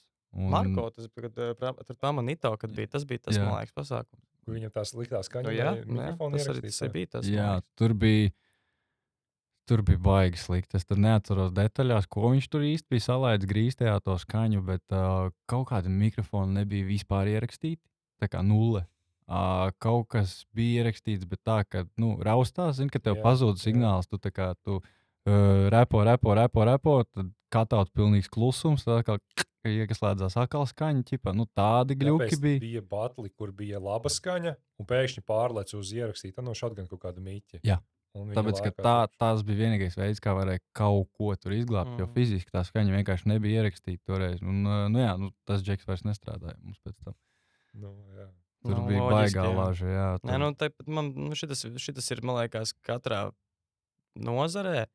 Tas ir, kad tev sākās šitais te prikols, kad es māku, es zinu. Davai, zini, ja tev pasaka pačiko, aizēj pačiko. Es zinu, ka tu zini, bet aizēj pačiko. Bet viņam toreiz arī piekodināja. Es atceros, ka man stāstīja to, ka viņam teica, pārbaudi. Vienkārši, zini kā, šis pasākums ir daudz savādāks nekā koncis vai kaut kas. Tomēr cilvēki visi ir milzīga branža tur, un viss tik tuvu, zini, miķim tuvumā, tomēr kaut kā, vajag izšķirot. Tur ir specifika. Tas ir pavisam savādāks formāts, nekā tu dari parasti. Es pat kā nezinu, kā DOPs pilnīgi katrā šūtā pārbauda SD karti, vai man ir iekšā, vai baču uzlādēt. Tas ir vienkārši, tu vari vienkārši, tu kaut kādā mirklī vari aizmirst. Lai tu būtu pat krutākais džeks, tu vari iziet, kaut kas aizmirsties, tāpēc nočuko. Protams, tur džekiņš baigi paģēma uz sevi. Jā. Un, rezultātā mēs bija ļoti neapmierināti. Baigi arī iegriez, projektam iegriez, mums iegriez, apmeklētībai iegriez. Vispār kopumā. Tas bija nereāli. Tā bija ritīgi labi. Labs etaps tas bija. Jā, tur bija smagsvaru etaps bez mazā. Jā, tas bija mega. Tā bija ritīgi laba sezona, jā, toreiz.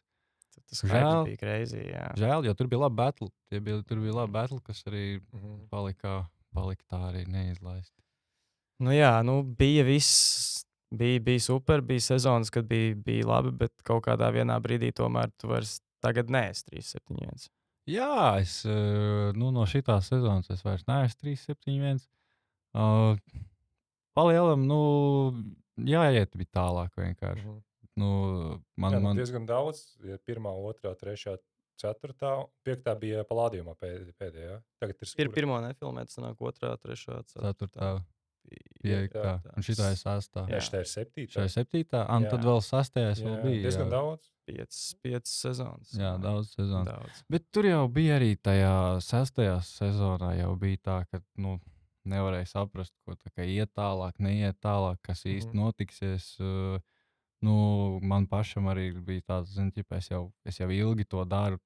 Viens un tas pats, kā jau nav grūti. Bet, Nē, arī tas, ka tu sevi redzi kā režisoru, un tad tevi asociē vienkārši ar 371 džeku. Jā, bet tas jau tā, jebkur ir tur, kur kaut kāds projekts aiziet, kur tu vienkārši atnāc kā operators. Tev pēc tam atcerēsies kā tā, bez mazliet tā projekta operatora, nevis jau Marks, jau režisors. Tieši tā. Pazaudē bišķīt varbūt to integritāti pret to visu. Jā. Kaut kādā brīdī, ir tas, tas nākošais solis jāspēr tajā virzienā. Ja es gribu iet par režisoru, vai ne, tas, ko es esmu izvēlējies darīt, tad man ir no kaut kā arī jāatsakās, lai es varētu iet tālāk. Jā. Tā sanāca, kad pagājušajā gadā es aizgāju, un man tur parādījās arī vēl papildus piedāvājumi. Tas pats Lucky Punchā, kurā es nostrādāju arī tagad kaut kādu pusgadu vairāk. Un tagad jūs arī ar Bluku ļoti cītīgi sastrādājaties, cik es tā skatos. Visu laiku. Kur Bluka, tur esi tu, un kur tu esi, tur ir Bluka. Jā. Mums cīns ar roku tagad bez mazai. Tā kaut kā ir sanācis. Mums arī tur ir baigi labā sadarbība izveidojusies pa gadiem. Es pat nezinu, kāpēc kaut kā klips pēc klipiņa, un mums sanāk ritīgi labi tā kā sakomunicēt, saprasties. Jā, tā komunikācija jau tas ir tā lielākā atslēga. Saprot viens otru. Jā. Ja pat ir kaut kādas konflikta situācijas, jūs viņus diezgan ātri kaut kādi. Jā, viņš ir viens no tādiem džekiem, kurus esmu daudz operatoriem strādājis, un nevienam nav slikts vārds, ko pateikt par viņu. Principā, tā kā neviens man nav pat montētājs vai krāsot.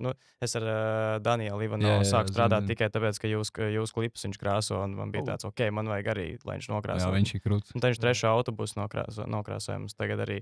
Es redzēju, es pamanīju, ka Daniels krāso. Jā, un tad es tieši ar viņu arī runāju tāds, bet tev vajadzētu kaut kāda Bluka ar strādāties. Rītī krūķi džeks man tāds, tu neesi pirmais, kas to saka. Viņam, Ritvaram ir tas, nezinu, kaut kāds tā deksme par to filmēšanu, tik liela viņam ir tā sapratne, un plus viņš kaut kā cilvēks ir vienkārši sakarīgs, drausmīgi sakarīgs. Domājoši. Tādā ziņā. Toreiz es iepazinos ar tevi un ar Ritvaru. Toreiz, kad es jums to objektīvu aizdevu. Buktas filmēšanā. Un es reiz sapratu to, ka viņš ir ļoti paškritisks. Jo es viņam biju prasījis, jo Ritvars, viņš izskatās daudz jaunāks nekā viņš ir. Man liekas, ļoti daudz jaunāks. Un es biju šokā, ka, cik viņš ir vecs un ka viņš jau bija aizgājis mācīties pēc 30 gadiem. Es viņam prasīju, kāpēc tu aizgāji. Tu jau strādāji, kāpēc tu mācīties aizgāji. Viņš saka, es sapratu to, ka vienā momentā man tie klipi palika vienmuļi un tam līdzīgi. Es jau par šitas džeks ir nereāli paškritisks, ka viņš saprot, ka kaut kas nav un pofīgi, jāiet mācīties, jāiet kaut kāds solis. Jā. Kritisks viņš ir ļoti. Bet tas arī laikam tas, kas man patīk. Tad, kad tas pazūd, tad arī, man liekas, pazūd viss. Tad, kad tu pazaudē tos pret sevi to mazo paškritiku, man liekas, viņai vajag būt. Jo tad tu arī neesi egoists. Ja tu esi paškritisks, tu nebūsi egoists. Jā, un Ritvars arī viņš vienmēr saka to, ko viņš domā. Viņam vienalga, kas tu pa cilvēku esi, viņš pateiks to, ko viņš domā. Jo mēs, es ar viņu biju Torunā, Polijā uz kinofestivālu aizbraucis. Mēs tur nedēļu skatījāmies filmas un tā tālāk. Un pēc tam divatā mēs braucām atpakaļ. Mums bija kaut 13 stundu brauciens no Torunas līdz Rīgai. Un, mums bija daudz ko runāt un daudz ko skatīties un darīt un tā tālāk. Un tad es viņam rādīju savus pirmos darbus, savus pirmos īsfilmas, kuras es taisīju studiju laikos un tā tālāk. Viņš šausmīgi nokritizēja man darbu. Bet pa tēmu es viņam nevarēju pateikt neko pretī. Man bija tāds. Viņš jau to teica, ne jau tā, ka viņš tev heito, bet tā, ka viņš grib tev labu tikai. Patiesība. Tieši patiesība. Viņš nevis kaut ko samākslos, lai pateiktu labāk, viņš pateiks, tas ir sūds. Bet tā kā arī ir. Un tad viņš pateiks, kāpēc tas ir sūds. Un tad viņš pateiks, kā varbūt to sūdu uztaisīt labāk, vai kā vajadzētu darīt savādāk. Un viss tā kritiskā skatīšanās uz darbu. Tā kā tam vajag būt. Jā.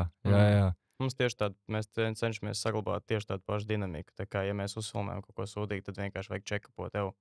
Vajag pateikt. Vajag pateikt. Jā, jo savādāk kurš tev pateiks, ja ne tavējie. Tā kā, tā vajag būt. Un es tādā ziņā arī, uz viņa darbiem. Es sapratu to, ka, viņš ir patiess, tad es arī varu būt patiess. Tādā ziņā. Un es arī viņa darbu sāku tā kā kritiskāk skatīties un tā tālāk. Un es uzreiz godīgi saku, ko es domāju.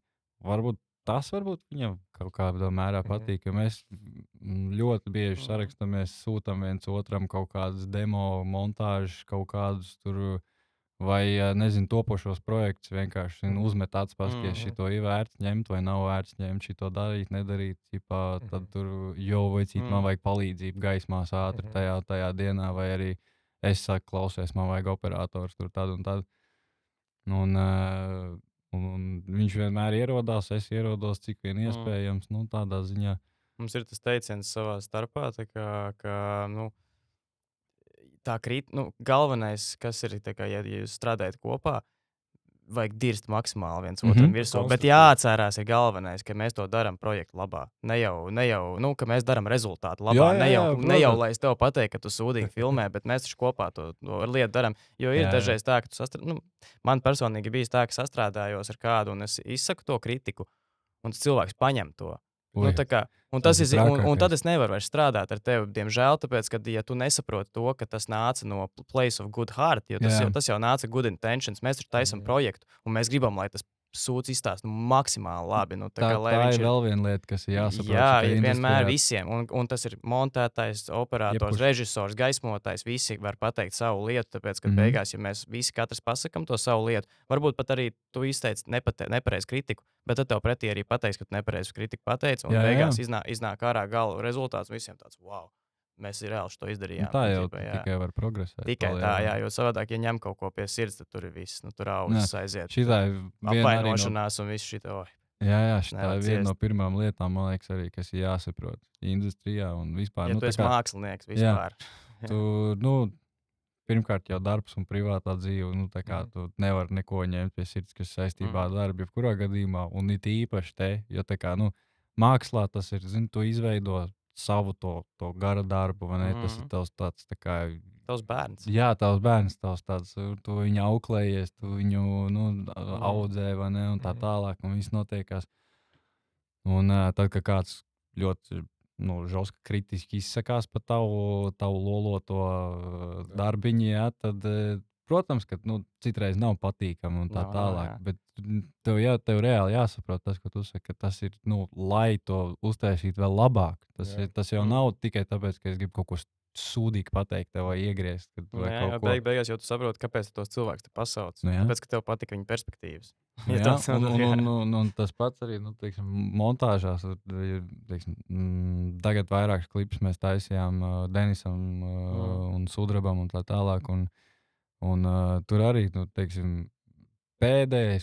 točni tas bija pēdējā klipā, kas iznāca Sudrabam, ko mēs tādu nofilmējām, tur to melnu BMW. Jā, redzējām. Hūdā, kur pumpējās. Jā. Tam klipam Ritvars atsūtīja pirmo montāžu, jo tur bija tā kā storylines izdomāts. Un es noskatos to klipu, saprotu, drausmīgi sūdīgi. Tā kā vispār nenolasās storijas. Tāds liekas baigais bardaks. Es saku, viņam ir sūdīgi, baigais bardaks, nekas tur nenolasās, kadri labi, bet montāžā nav, davai pamēģini šitā, un es viņam sāku stāstīt, tur davai beigas ieliec sākumā, tad nedaudz vairāk to, pārliec to, tur uzgriez uz beat, tur off-beatā bišķīt, pamēģini šitā. Viņš atsūta tagad otro versiju, es noskatos, jau parādās storijas, jau sāk nolasīties. Tur vēl bišķīt kaut ko pasaka, vēl kaut ko pielabojam, un tad tu dabūji jau to, ka jau kaut kāds storijas jau tur nolasās, jau tā ideja, ko mēs gribējām, viņi jau tur ir, jau ir izveidojusies, jau ir jau sanāca. Kā jūs veicat labojumus? Mēs parasti sazinamies Discordā, jūs veicat labojumus un tad sūtat vai jūs labāk laivā to darat? Nē, mēs... Okay. Tas tāpēc, ka tie grafiki kā kuram, es vienkārši mums vai no WhatsAppā viņš atmet linku, noskaties montāžu, un te es viņam ātri vai balss ziņā vai sarakstu, kas tur ir labojams. Vēl ir tas Frame.io. Jā, to mums tieši ieteica Daniels. Jā. Tas ir tas, ko viņš tieši ieteica. Jā, es ar viņu tagad izmantoju jau kaut kādu laiku. Baigi labā lieta. Tu vienkārši aizsūti linku, un tur uzreiz var sakomentēt. Tev pats labākais, ka tu vari nokopēt to komentāru timecode. Un tu viņu pēc tam iemet iekšā Premierā vai DaVinci, un viņš sakrīt. Ķipā, to tev nav tur jāmeklē. Tas ir copy-paste, un neic cauri.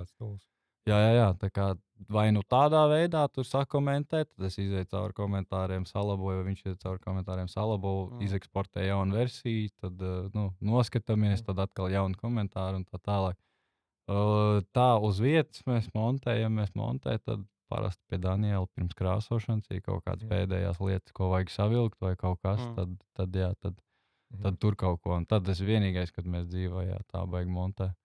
Jo es jau, kad sāku montēt, es ieeju tādā zonā uz kaut kādām 4-5 stundām, pazūdu no realitātes, eksistēju tikai projektā, un tad es saprotu, ka es neesmu ēdis šodien vispār, man vajadzētu kaut ko paēst. Tā ir milzīga problēma, man liekas, mums kā šajā sfērā, tas ir šitais te, jo man bieži ir tā, ka uz seta visi pēd, un es ne. Tad, kad esmu režisors, vispārībā esmu tā iebūries jau, kad man iet jau tie kadri jau šitā te, un tad, kad ir ēšana, tāds, es tūlīt paēdīšu, un tas tūlīt aiziet vienkārši stundu, 2, 3, 4. Beigās es beigās paņemu savu to Street Rīgas, to ēdamu un skatos, bet tur tā mērķis jau ir iekalt uz tajos kartupeļos iekšā. Jā. Tas ir tāds baigais, jāatrod. Tāpēc tagad jācenšas taisīt projektu tā, lai tomēr tā stundiņa, lai ir, tā kā tas bija šī atelpas, tas periods. Ir, bet baigi grūti. Baigi grūti. Tur tā lieta, kad grūti, jo it kā es ieplānoju vienmēr, pēc pusstundu kāds vēlāk atbrauc, tad tur šitas tur notiek, tad tur bija caterings, tad tur kaut kas vēl nav laikā, un tad beigās tev tā stunda arī tur arī aiziet, tā kā tu plāno visu un menedžē, un beigās tu nepaēdi, vienkārši. Man uz montāžu arī tas, ka, ja es ieplānoju, ka, tagad es tikai 3 stundas montēšu, piemēram, un tad es uztaisīšu pusdienas un tā tālāk. Pēc 3 stundām es iesācu tikko kaut ko jau darīt. Man ir tagad, ideja. Ja flow statā, tu vairs nevari ēst vai tur pīpēt vai ko, tad ir vienkārši jāmauc. Tad kamēr ir, tikmēr ir. Man ar tas ir, kad ieslēdzās, tad viss vāks. Tad tu vari neuzmontēt neko visu dienu. Es pat dažreiz izslēdzu ārā, šitā nolieku telefonu un maucu, tāpēc, kad tev kāds pazvan arī var izsist normāli ārā, un tad tev vairs tas flow stats nav, kur es paliku? Tikko bija tā ideja, pazuda kaut kur tas posms. Bet savādāk arī nevar. Ja tu netiec tajā flow state, kā mēs viņu sauc, tad vajag grūti. Jā, tur tā kā ķepini kaut ko, it kā iet uz priekšu, baigi lēnām. Tā tehniski iet uz priekšu. Tehniski iet uz priekšu, it kā grieztos kadrus, it kā tur kaut ko bīdi kopā, tur it kā ko mečo tur ar to mūziku, bet tā kā nav tas sos. Turpu šurpu, pusstundu kaut kur, viena frame tikai. Mēs vakar, kad montējam ar Aleksu, viņš tāds, ejam tālāk. Es tāds, nē, pagaid, un stunda paiet vienā momentā. Jā, tā arī bet, bija. Reāli tā kā rēcīgi, bet tā ir reāla problēma. Tā ir milzīga problēma, jā, tā ir, tas ir. Un tad, kad tu iet tajā ritmā, tad vienkārši tev šitie sūdi minūte, vienkārši iet, kamēr tev iet, tikmēr vienkārši jādara. Man ir bijis tā, ka es samontēju tā kā jau pirmo draftu kaut kādā pusotrā stundā vienkārši mūzikas klipam tā, ka man jāaiziet, un man tāds, es jūtu to flow, un es vienkārši jau tā kā, es jau montēju neskatoties, bet uzreiz zinu, ka šitas kadrs tagad apmēram ir iekšā jau, tad aiziet. Man tā parasti ir mūzikas klipiem, ka es uzreiz uz korstām oglēm paņem viņus. Palielam, pirmā montāža jau tā pašā dienā gatava, vai nākošajā dienā. Tad, kad es pieķeros, tad es arī uztāju. Vienīgi tas, ka vajag acis apskīties. Obligāti. Savādāk tur tāds auzas. Mums trešajā autobusā, tu nost, mums ir tā ārprāts. Bļāns, Daņiks nokrāsoja klipu. Es visiem aizsūtu, protams, visi noskatījušies, protams. Protams, ka neviens viņi nav noskatījies uz ekrānu. Es domāju, jānostās vēlreiz. Jāapmēģina tas klips nostīties uz lielā ekrāna, uzlieku savu monitoru, apsēžos, skatos, un es vienkārši redzu rotoskopā kājas ārā no rotoskopas beidzās, un šitan kājas staigā. Pa tukšu istabu čībiņas staigā. Es šitā apsēžos un domāju, tīrs, ja nebūtu vēl nedēļa līdz relīsam. es par to dienu saprotu, ja for real, es pēc tam skatītos to klipu, un es neredzētu neko labu vairāk. Es neredzētu nevienu mūsu labo kadru. Tas būtu viss, kas man būtu atmiņā. Tās čības vienkārši, tās čības man palikt, man liekas. Es Daņikam sorry, bet būs jauna versija. vai, labi, es viņam aizsūtīju tikai to te. Es viņam teicu, lai tikai to vienu kadru, sanāk piekrāso, bet tik un tā, zin kā stulbi, rakstīt vēlreiz tur, lai eksportē atkal jaunu ProRes failu. Ļāns, ja tas nebūtu salabots, būtu fucked up. Tā gadās, man ar tā ir gadījies, ka es jau nokrāsot, un tad es pamanu kaut kādu kasieku. Galvenais, ka tā jau 10 reizes it kā nostājies, bet, nebija svaigām acīm. Vienkārši es kā tikko pēc montāžas apmēram tā arī noskatījos. Tikko pēc montāžas tu vispār neredzi. Jā, neko. Man ir tik daudz, kas pagājis acīm garām. Tas jau tas pats, kas filmās. Jūs visi zināt tos fuck-ups filmās. Starbucks, tur kofija, Game of Thrones. Jamesā Bondā iebrauc vienā pusē mašīnā. Harijā Potterā atspulgā DOP redz. Jā, gladiatorā visu krūvu varēja redzēt kaut kur vienā kadrā. Tas ir tāds sīkums, ko tu nepamani, bet tas viss ir saistīts īstenībā ar to focus point, kā tu montē. Jo, ja tu pareizi saliec focus point, kas tev notur uzmanību visu laiku uz svarīgo montējot, tur, ka tu mečka to vai kaut kā tā smuki samontē to visu, tad to sīkums easy palaiž garām. Vienkārši neskaties, ķinītī tas ir arī ļoti, ļoti pamanāms. Es to arī ar filmu pamanīju, kad pirmo reizi skatījos kinoteātrī. Bija pāris kadri, kurus es momentāli izgriezu ārā, tāpēc, ka vienkārši kinoteātrī viņi pilnīgi tev sit ārā. Tev montējot aizledz acis otrā pusē, tas kadrs varbūt bija šī fokus kaut kur nostaigā, ko tu telefonā vai datorā neredzēsi. Kinoteātrī tev slikti paliek uzreiz. Es liekas, kāpēc viss tāds tev, tā kā miglojās, tā kā tu kaut ko salietojies būtu vai kaut kas tam līdzīgs. Jā, jo tu jau arī fokusējies to kustību bieži. Zin kā, ja tie kadrā notiek daudz kustības, tu ej līdz tai kustībai, un tev nesties, kas backgroundā notiek. Jā. Tā kā ko tur tas viens džeks tur kāsa savu dibenu vai kaut ko. Un plus tas, ka kinītīvot šitās visas lietas normāli pamani. Es arī, ka pirmo reizi skatījos filmu, es tik daudz ko pamanīju fonā, kas notiek, ko es vispār pat montējot nebija pamanījis. Jā, un tas ir, tu saliec to punktu pareizi, un tad tiešām nepamani. Atgriežoties pie filmām, kino, kā tu iespaidojies smell, idejas, inspirations? Man absolūti mīļākais režisors ir Tarantino. Okay. Tas ir mans goats. Viņš, man liekas, vispār ir the goats. Jā. Tarantino, tad Wes Andersons man ļoti patīk. Viņam ir tā kā ļoti, ļoti ieturēts savs stils. Man liekas, tāds baigais respekts, ka tu viņu tā var ieturēt. Tu bez mazai noskatoties var pateikt, kas pēc pirmā kadra uzreiz, tas ir Wes Andersons. Jā, Tarantino tas pats. Arī tas pats, jā. Jā, vai ne? Tarantino. Pliks pēdas. Jā, pēdas, daudz pēdas. Un trešais tāds režisors būtu Peter Jackson, kas ir Lord of the Rings, Hobbit, viss to. Tā bija filmas, kas man vienkārši bērnībā jau arī tā nones pauri, kad, likās, wow, es vēl joprojām viņus skatos katru gadu. Es Harry Potteru skatos katru gadu. To es arī skatos katru novembri. Tik labi vienkārši. Tik labi. Tu negaidīti nosauc top 3 ar režisoriem? Jā. Nosaucat top 3 no katra pa vienai filmai. Kura tev būtu labākā? Tarantino. Šits ir grūts tops, bet Inglourious Bastards es liktu pirmā vietā, otrā vietā es liktu Lubeni, un trešā lietā es liktu Reservoir Dogs. Jā, kas ir interesanti. Pēc tam man ir Kill Bills un vispārējie, bet man ļoti patīk Reservoir Dogs, kas bija viņa īstenībā debijas filma. Tad no Wesa Andersona tur ir arī tāda vācelīte johaidī.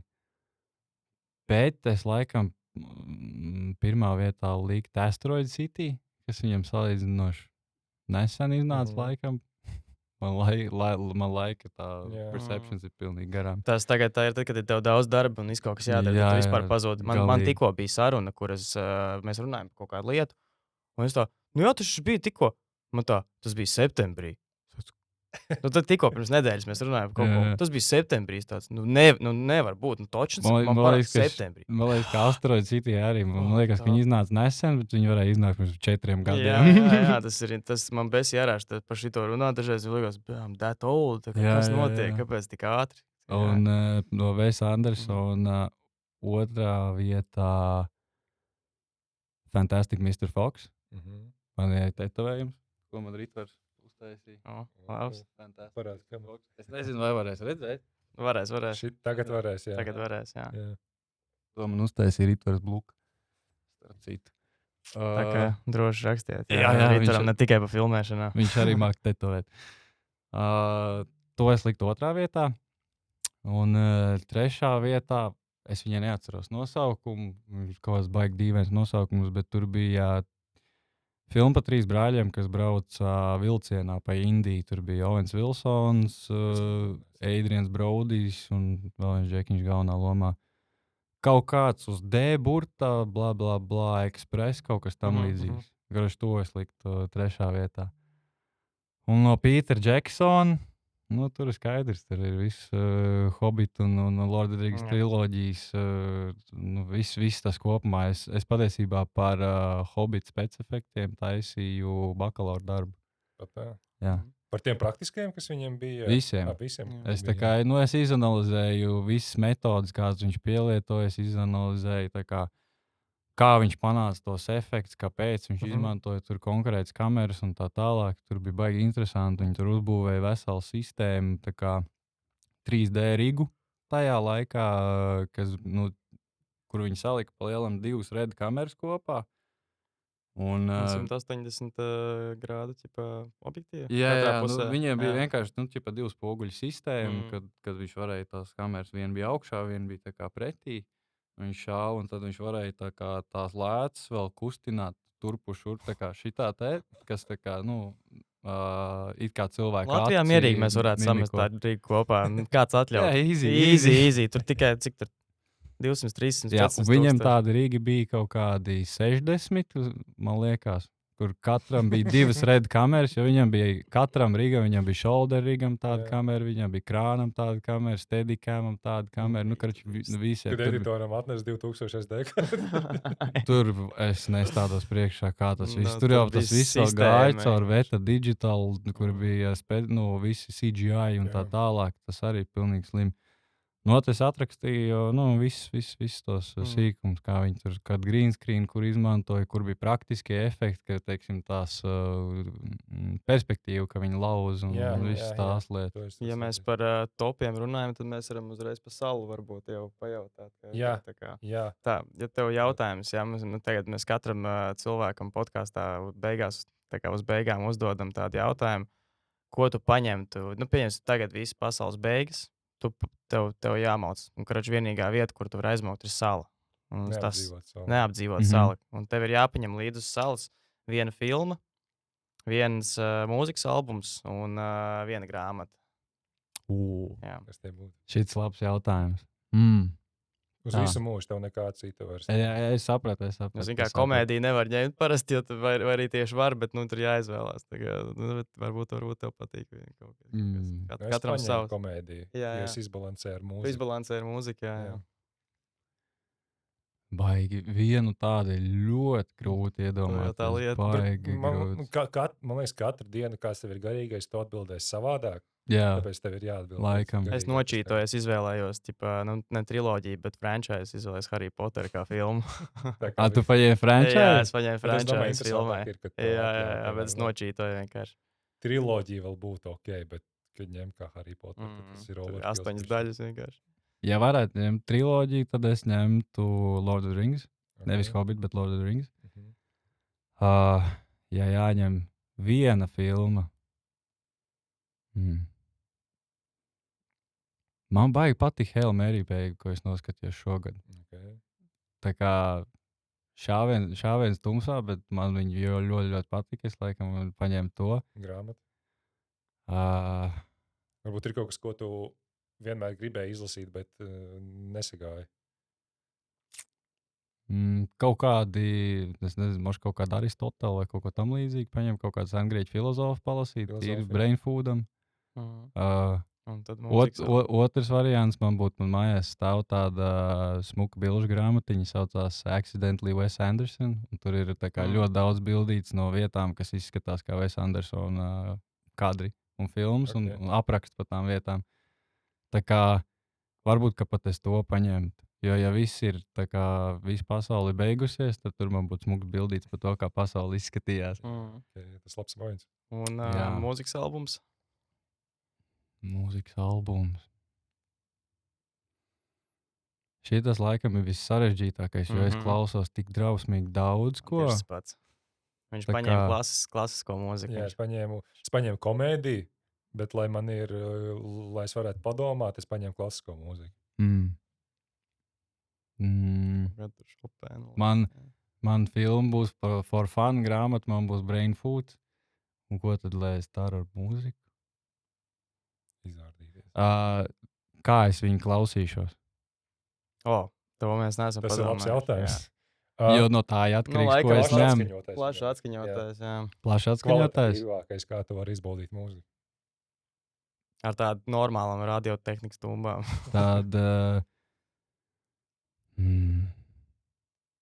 Wow, te ir tik daudz variantu. Es eju cauri savām platēm, kas man mājās stāv, kuras es klausos ikdienā. Vai varbūt Mobijs? Ļoti labs choice. Jā. Mobija, tur, kur bija porcelāns. Tur bija vēl viss kaut kā, tur bija... Jā. Tur bija tas albums vispār ārprāts leģendārs. Tur katra dziesma bez mazā ir tā kā leģendārija status. Jā, es laikam ņemtu to albumu. Bet man ļoti daudz... Rītā tu pamosies. Man pilnīgi noskauda. Es varēju iedomāties Mobiju. Tas ir tā kā perfekts artists, ko klausīties uz saules. Jo viņam ir tas tā kā tu sēdi un transā vienkārši. Jā, no Mobija var transā. Es iedomājos porcelānu klausīties. Tas man rītīgi patiktos. Bet man aiz strīps uzreiz palika The Eagles. Ok, arī labi. Mēs tev palūdzām atnest vienu tavu mantu, kuru tu izmanto vai no filmēšanās. Vai no kur? Jā. Parādi, kas tāda ir. Vari mums pastāstīt. Tā. Šitajā te grandīgajā somiņā, kas ir tikpat vecs, cik es, man liekas. Relikvija. Varbūt bija šī jauna. Ir mana. Pat pirmā kamera, ko es sākumā stāstīju, nevis tā lielā kaseša kamera, bet tā Hi8, jā, 8. Šitais te, šitais Sony, es pat nezinu, kas pa modeli, Handycams. Tā ir pat pirmā kamera. Tas jums nav Handycams, kurš tagad visi pērk. Jā, šis ir vislabāks. Te, teiksim tā, tas viss notiek uz tādām kasetītēm. Un jā. Pēc tam pārakstīja OBS-ā, jā, visu caur datoriem. Jā, man ir, es varu izņemt tā. Savu mazo šito te sūdiņu. Šitās vērķības. Mums tāds ir kaut kur mētā, jā. Daudz vadi. Man ir tieši tāda pati kamera. Viņa stāv plauktā. Un šitās vērķības. Šitas, kas tas tāds? Tas ir Capture cards. Ok. Tas to Ultra HD vēl pie. Jā, bet Elgato. Jā, bet tur ir. Tu esi domājis, ka viņas tagad var nopirkt mazu rekorderi ar ekrānu un rakstīt viņā pa taisno, lai kaseti. Tas ir krūts prikals, es redzēju. Man, es biju domājis par tādu, pirms es nopirku šito te. Capture card. Tas nebija gadījumā. Daudziem tagad. Man Krists teica, Luhers, kad pazūd estētika. Jā. Ka viņš bišķi, ka viņš dabū tur kaut kādu tur to pikseli iekšā un nav īsti. Tev viņa, kā tu nopirki tādu ir, vai tu biji viņu remontējis kaut ko? Šito? Nē, viņa kādu viņa bija, kādu viņa nopirka kaut kādā, nezinu, 2000. gadā varbūt. Tādu viņa vēl joprojām dzīvo, visiem rekrutē buktīti kāda ir, šitais vāciņš man ir vispār pazudis, es nezinu. Es viņu norāvu uzreiz, jo viņš tās neēdz, bija flop. Viņš bija šausmīgi neēdz. Bet viņa ir diezgan ērta, viņai nakts redze, viņa iebūvēta lampiņa ir, viewfinders ir, ekrāns. Viņa izvēlēta ļoti labi kameras.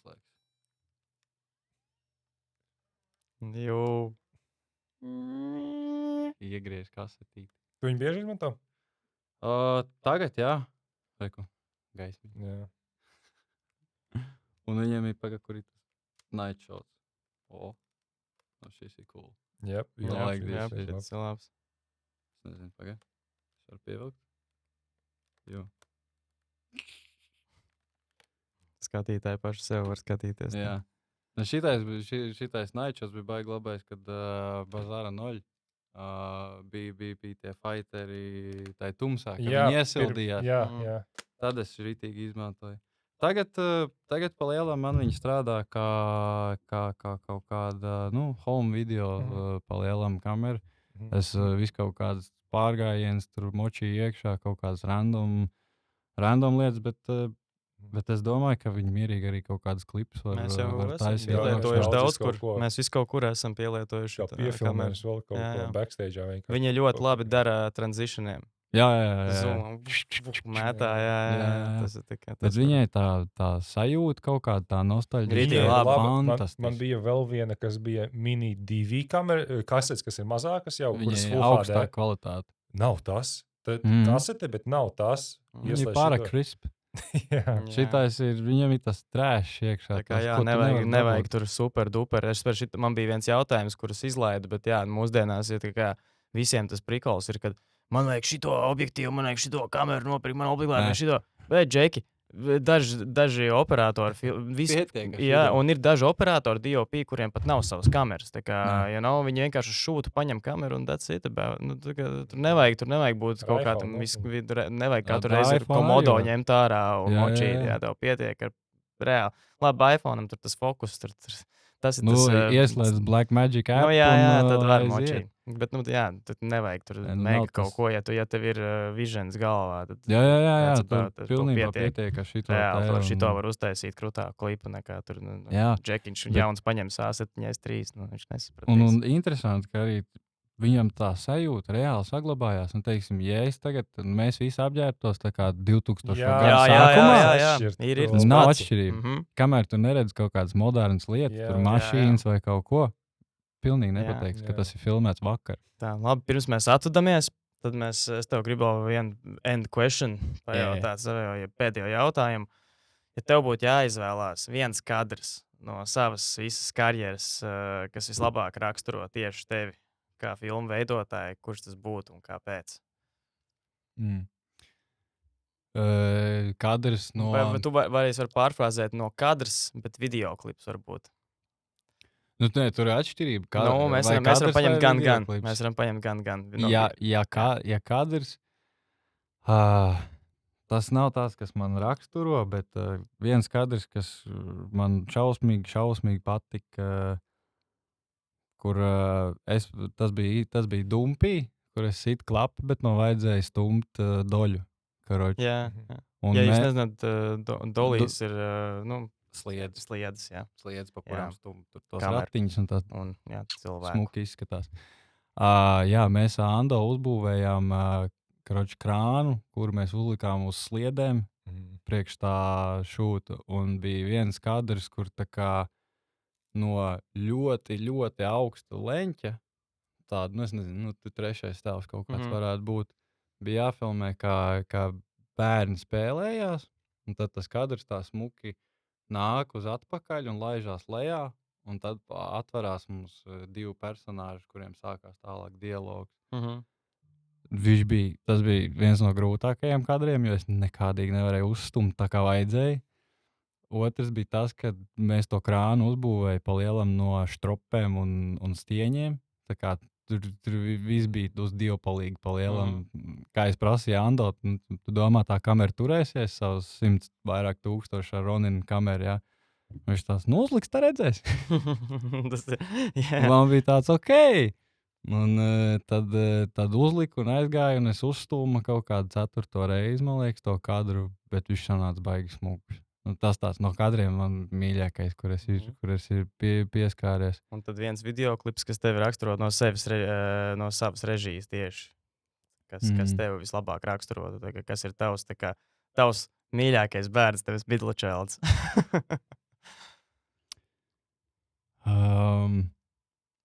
Tas nav tehniski labākais klips, ko es esmu uztaisījis, bet viņš noteikti ir viens no tādiem diezgan impactful klipiem. Buktē ārprāts.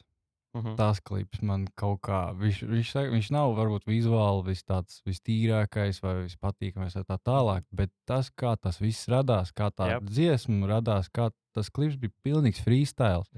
Es neko nebiju izdomājis. Tie ir labākie memoriji. Jā, es pateicu džekiem, davai uztaisam tā, ka jums katram būs savs tēls. Nu, lai kaut kas interesants. Un tad es viņus aizdzinu uz kādiem kostīmu veikaliem, lai viņi nopērk. Es vēl tur bundziniekam iedevu savus Bavārijas ādas bikis, lai viņš izskatās pēc to vācieti. Un tā tālāk. Un visi tie storiji un viss tas, kas tur notika tajā klipā, tas viss radās tā kā on the spot, ejot vienkārši vienā vakarā vai divos vakaros mēs to izfilmējām.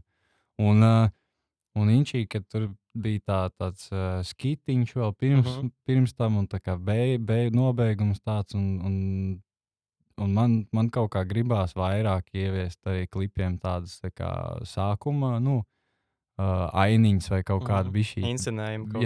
Kaut kādu bišķīti inscenējumu iedot iekšā. Un tur es atļāvos tā kā to darīt, es atļāvos to darīt un uztaisīt to eksperimentu, un tā dziesma aizlidoja, un tas klips diezgan aizlidoja. Tādā ziņā, un priekš manis, tā kā es viņus personīgi ļoti labi pazīstu, viņi man visi ir ļoti labi draugi, tad tas man tās viens no mīļākajiem klipiem. Un man prieks, ka tas izdevās.